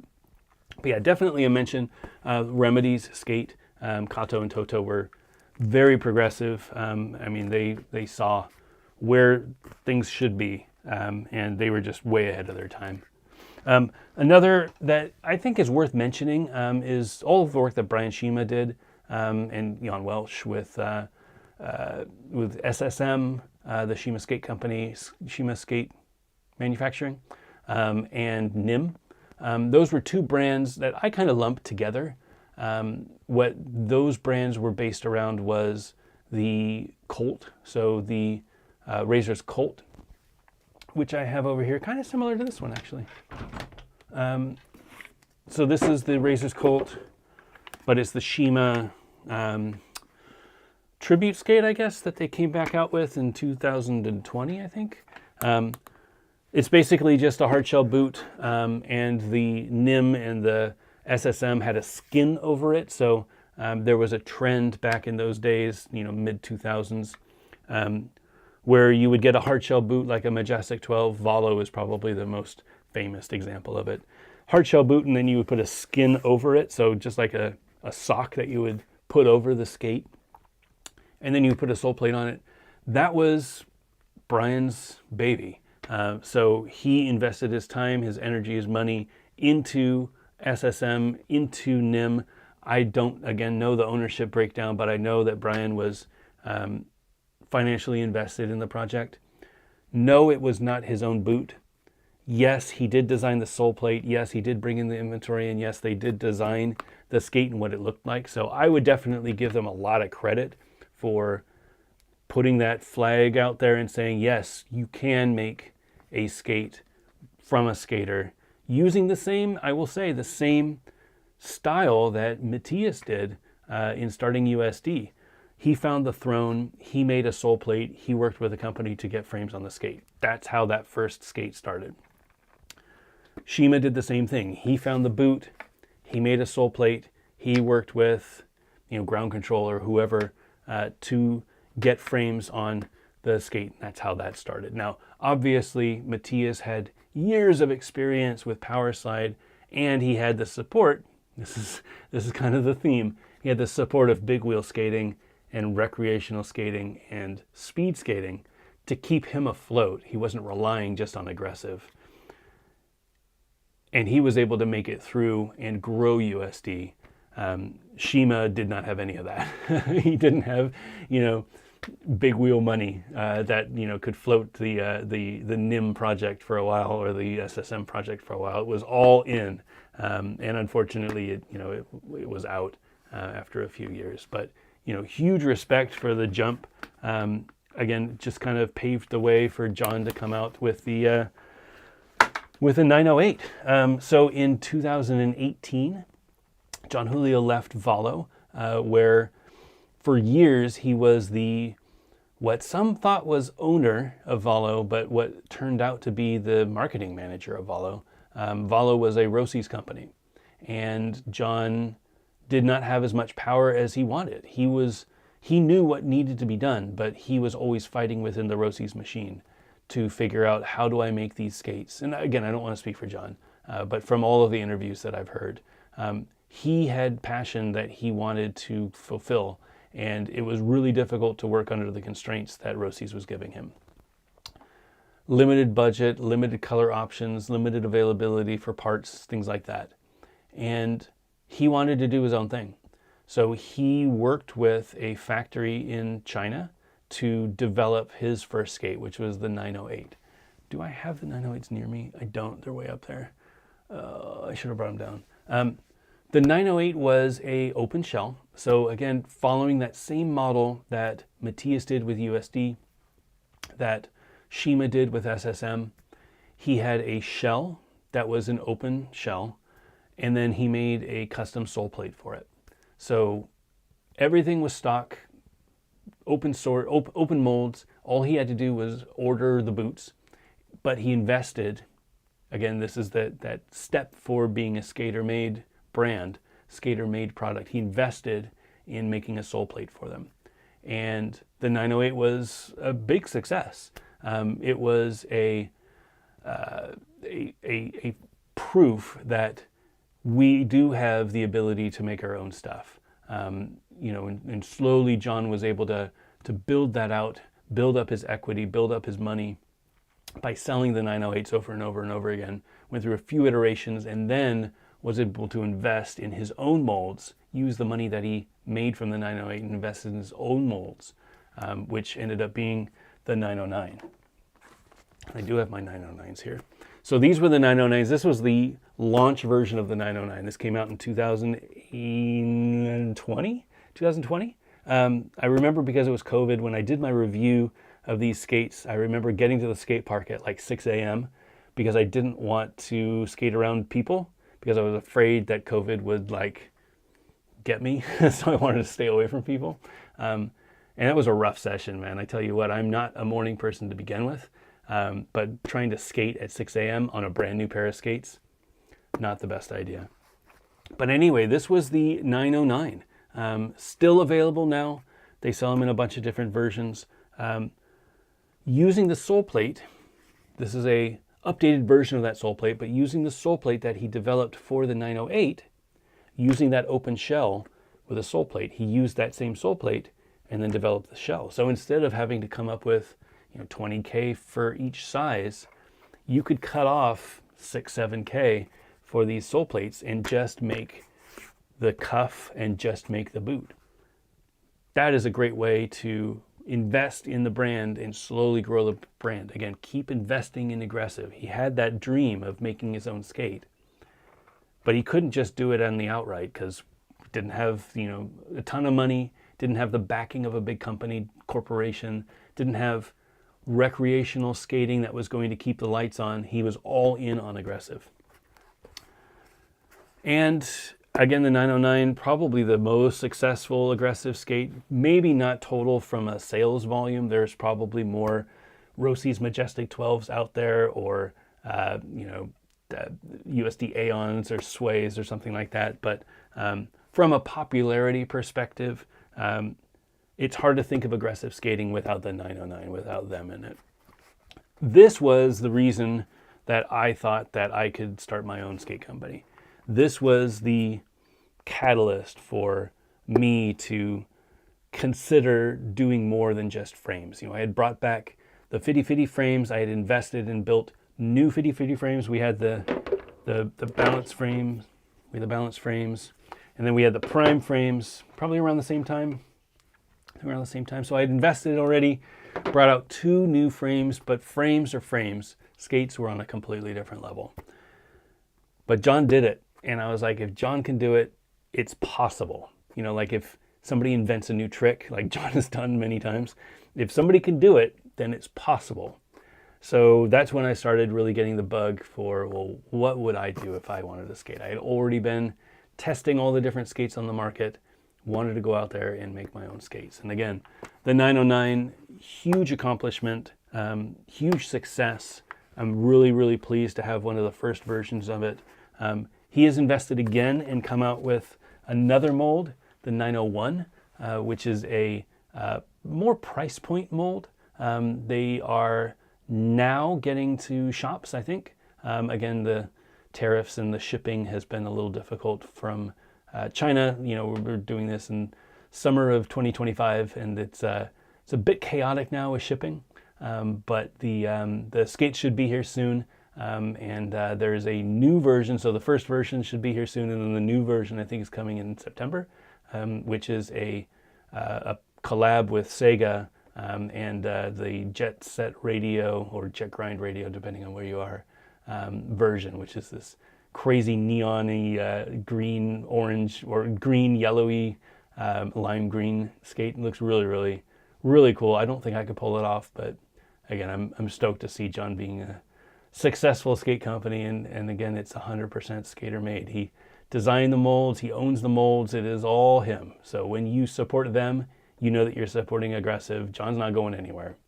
You know, he doesn't have the luxury of any other roller sports that can keep him afloat. You know, there's no secret scooter company or anything like that. It's like he's all in on Aggressive. So if you want to keep Aggressive alive, supporting them is a really good option.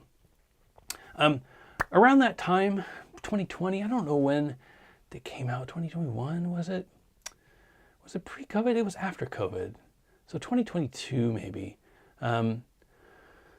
I started hearing that my friend Clark was working on a skate. And, you know, Clark and I, we've known each other for years. He was an ASA pro and I was an ASA judge, so we knew each other back then. Not intimately or, you know, friends or anything like that, but we definitely knew of each other.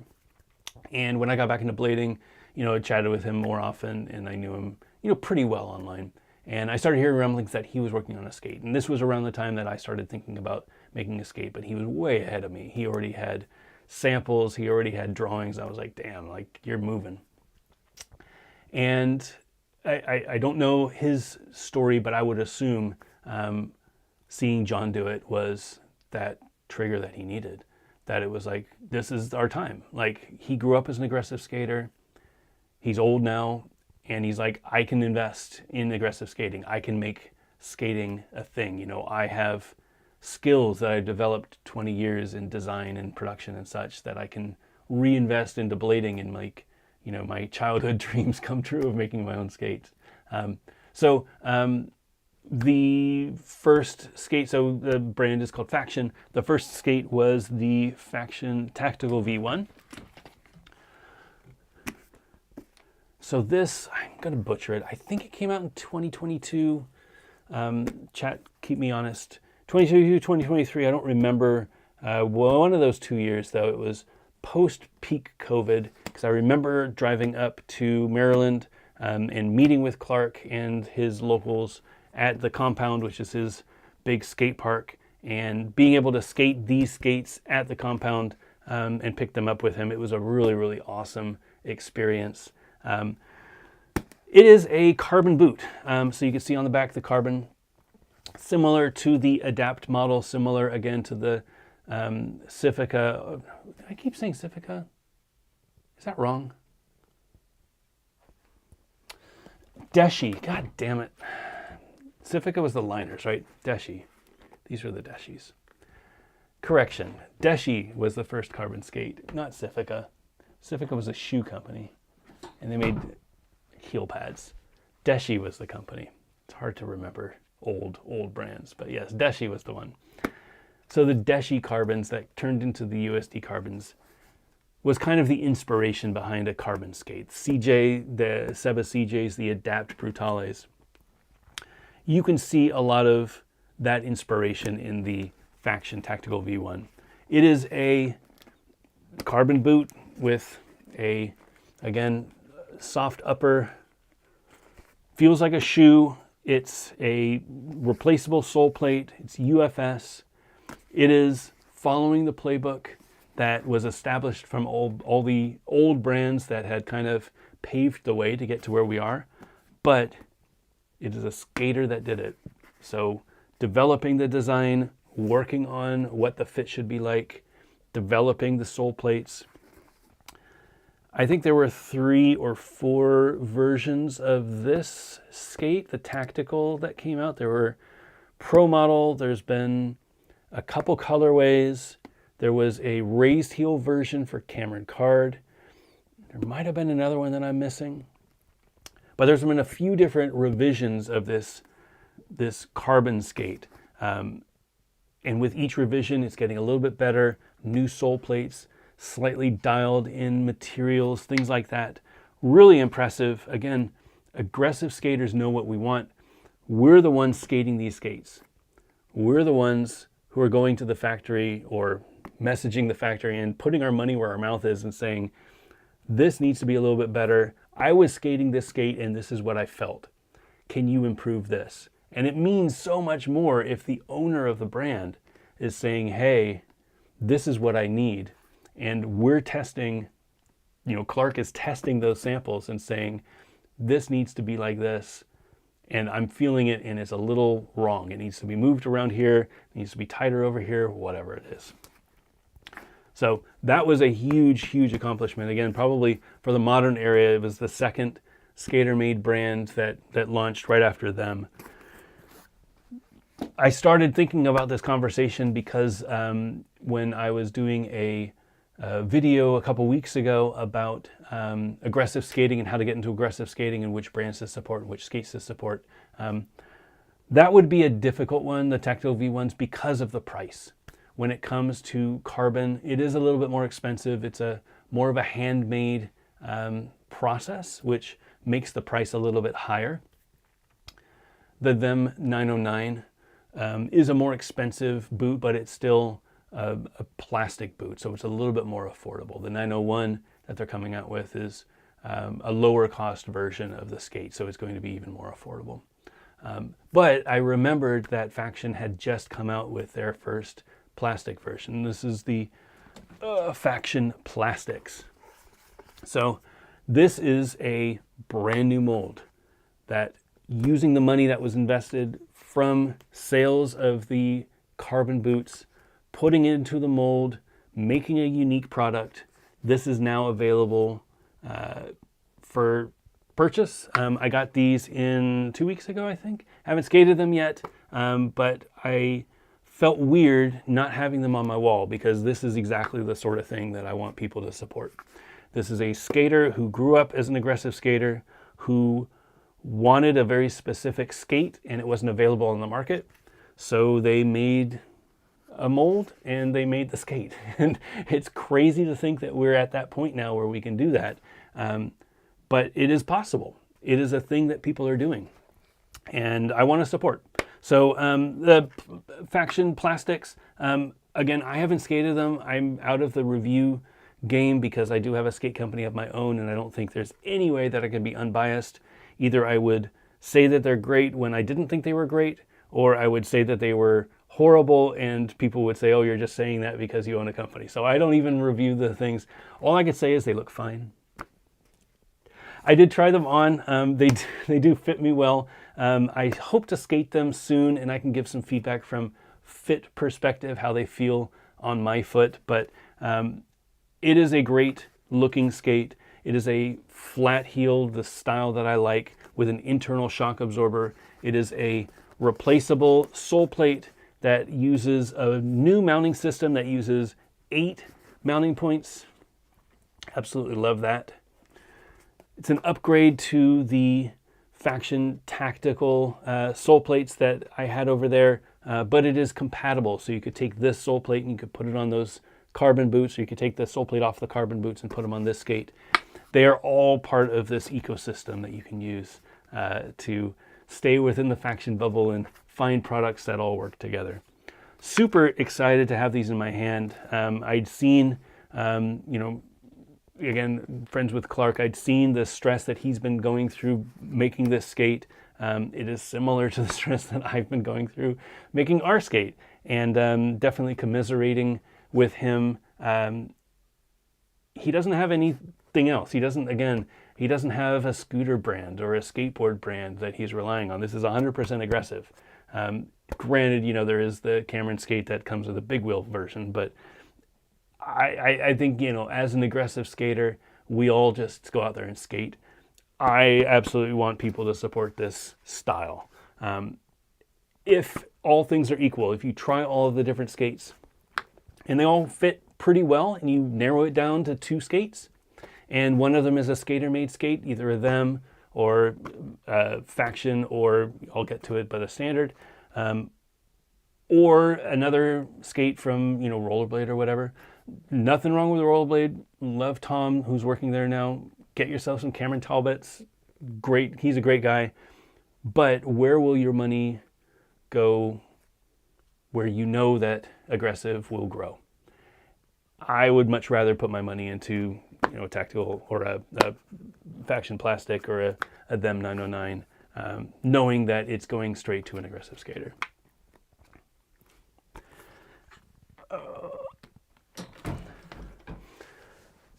And then last but not least, actually, I guess a couple honorable mentions that I forgot about. I mentioned Duran before with T-neck.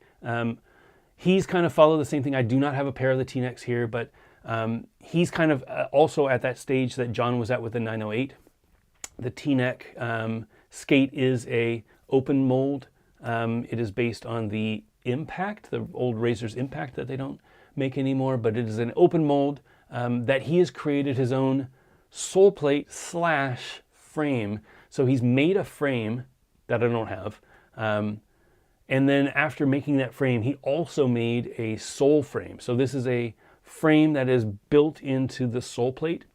They get riveted on. I think now they're using screw anti-rivets to get in there.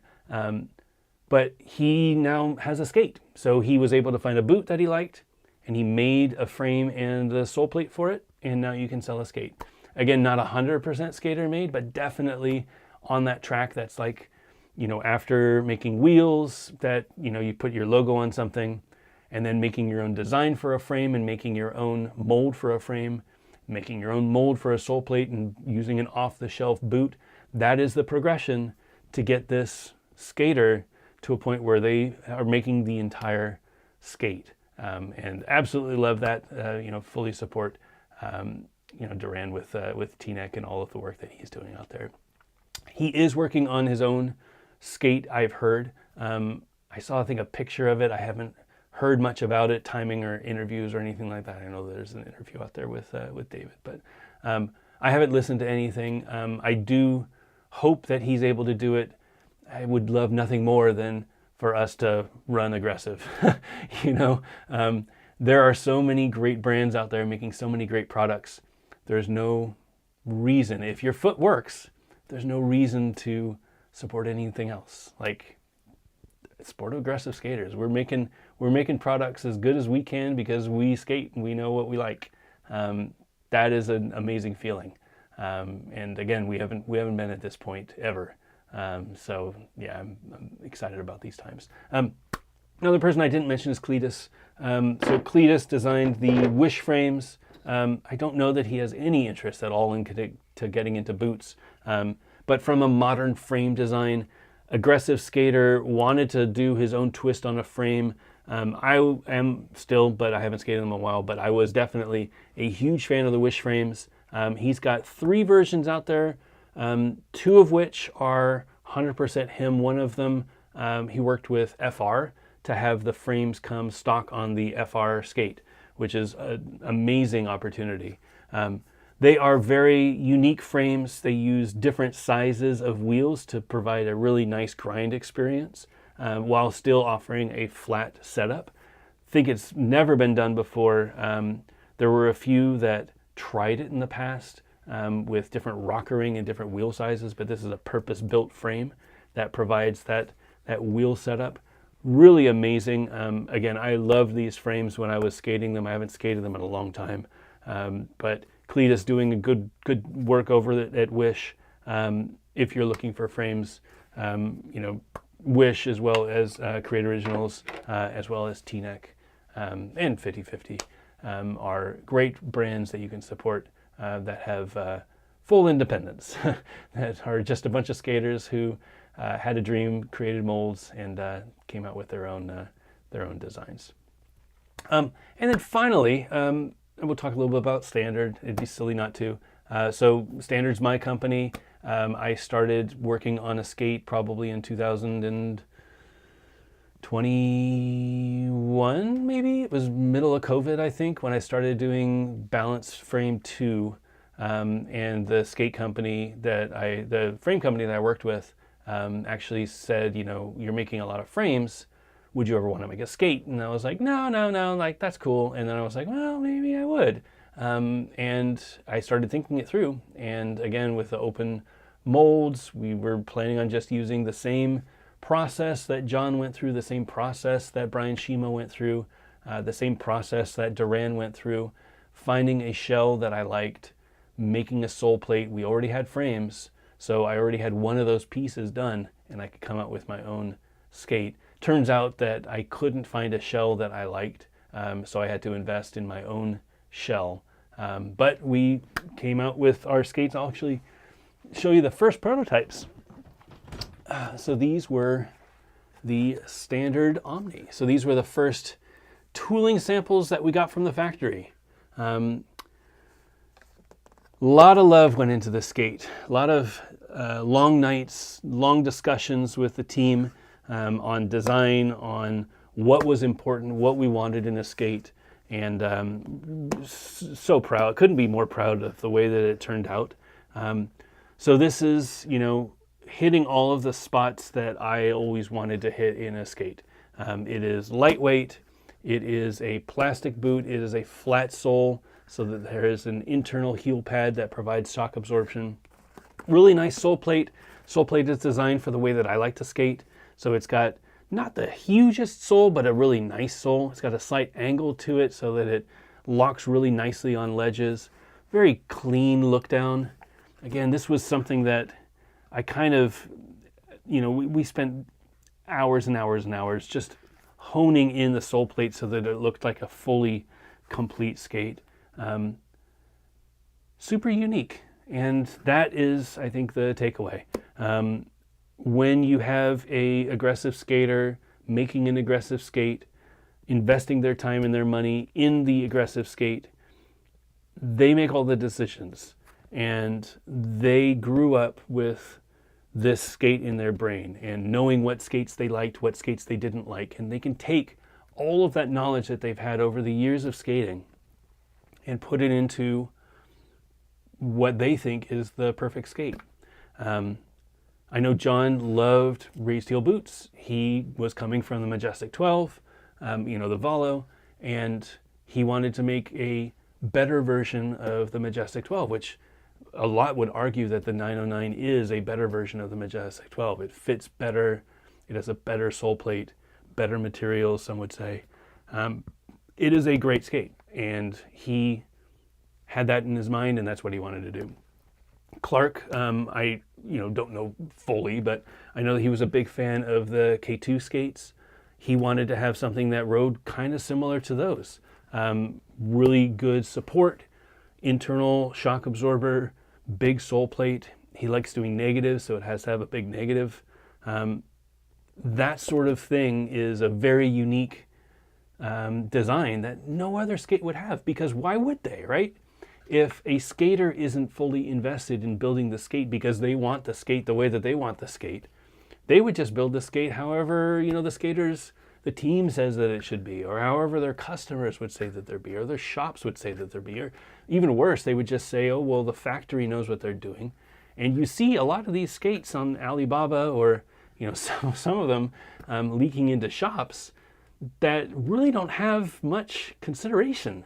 Like, why did you put the groove there? Why are there vent holes on the side of an aggressive skate? Like, questions that aggressive skaters would look at that skate and say, well, why did you do that? And not a good answer. Like, I can look at my skate and I can say why every decision was made. Now, it might not be the right decision for you. And the implementation of the decisions might not be perfect. Working with a factory is a completely different ball of wax. But I can tell you what the intent was behind every little line and every decision that we made, from the frame to the frame bolts, to the sole plates, to the laces. Everything was thought of. I love that. And I love that we are at a point now with skating that aggressive skaters have grown up with aggressive skates on the mind and can now fully build out that skate as a product. And I want to support them. So takeaway is there are plenty of great skate products out there right now that are not just made by skaters, but designed by skaters, owned by skaters, soup to nuts. When you support these brands, it goes back into rollerblading. These aggressive skaters are not doing it for the money. None of the skaters that own brands are rolling rich. You know, I do this as a second job. I have a full-time job. If I were to try to do this as a full-time job, that would be tough. It would be really tough financially. Aggressive is very small. And if we didn't have passionate people behind aggressive brands, the aggressive skates that would come out would just not feel right. And that's not to say that aggressive brands, aggressive skates that are made that aren't made by aggressive skaters aren't right. But there's a feeling to it. And again, because I've spent so much time staring at skates, I can just tell which ones were purpose-built and which ones weren't. And I want to support brands that are purpose-built. I want to support brands that I know that my money is going back into aggressive. And if aggressive were to shrink, these brands would be around. Some brands, if aggressive were to shrink, they would just stop making aggressive. And I think K2 is a perfect example of that. For a year, Rollerblade was a perfect example of that. They did not make any aggressive skates until they came back with the blank.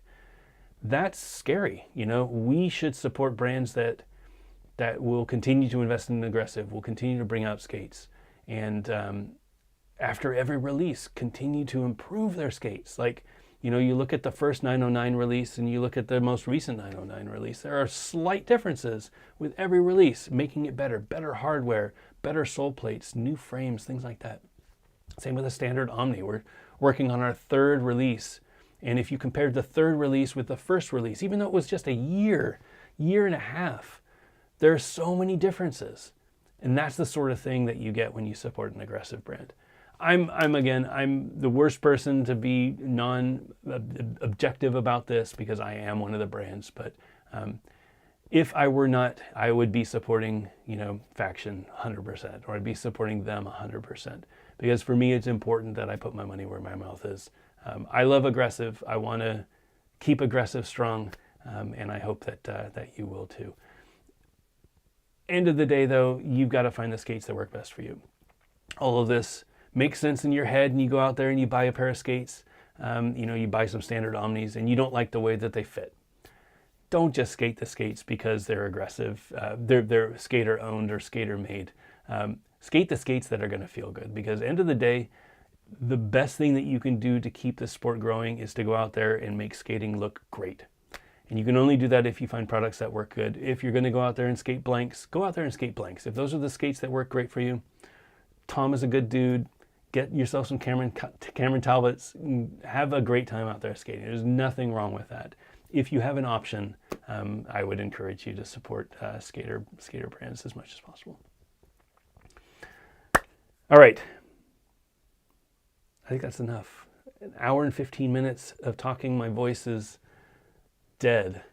And I knocked my my water on the ground, so I can't even reach it. But wanted to get that off my chest. I don't know. It's kind of like, again, I think I mentioned Gear Talk is kind of a therapy session for me sometimes. But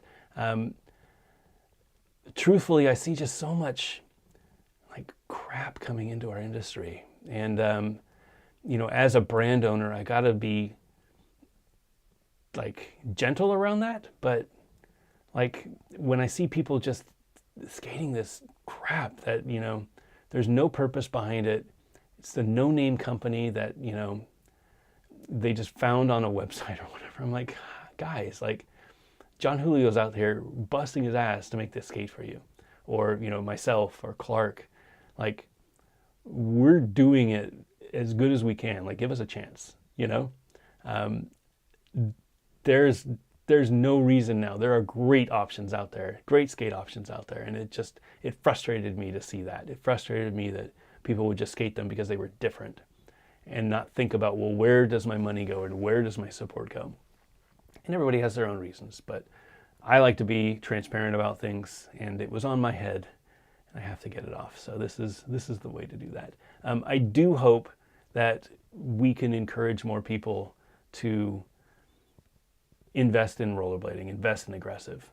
And it's aggressive specifically. There are great big wheels, but big wheel is such a big market. You know, I have a lot of respect for Brad over at Endless for bringing up a big wheel brand, right?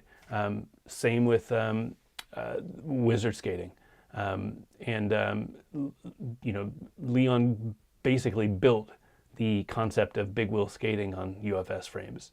That deserves a ton of respect. It's not part of that aggressive talk because, you know, although Leon is an aggressive skater, it's not an aggressive frame.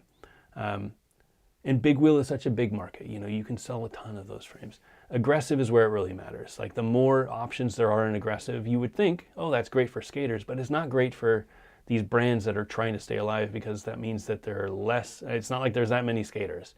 There are less people able to buy your skates because there's so many other skates out there. And then you start battling on price. And it's like, well, it's hard to battle on price when you're a small company. You only bring in a few hundred pair of skates versus a few thousand pair of skates. And then they flood the market and they get the price down. And it's like, well, now we're like, who's left? You know, what options do we have in 5 years when, you know, these skater-made brands couldn't stay afloat because, you know, they're doing it out of passion and they made a great skate, but they might not have the safety net of big wheel or the safety net of fitness or scooters or skateboards or something like that. Anyway, I appreciate you taking your time out of your Wednesday night to hang out with me. I hope that I wasn't too ranty. I hope I was informative. Had a lot of great background information. I went way longer than I thought I would. I'm not going to be doing a second round of questions because it's already 11:15 and I got to get up tomorrow morning for work. But I appreciate you. If you had a question, please make sure that you leave a comment in the video so that I can get to it. I hope to be back in a couple of weeks. It is middle of July, end of July, so it'll probably be middle of August that I'm able to get back in here again, but should have some more products coming in. So fingers crossed that tariffs don't hit me too hard and that things end up the way that they should. A lot of these products I ordered months ago and just kind of been on hold thinking that, oh, maybe the tariffs will clear up, but they haven't, so we made the plunge. Anyway, hope you're doing well. Have a great week, and see you next time.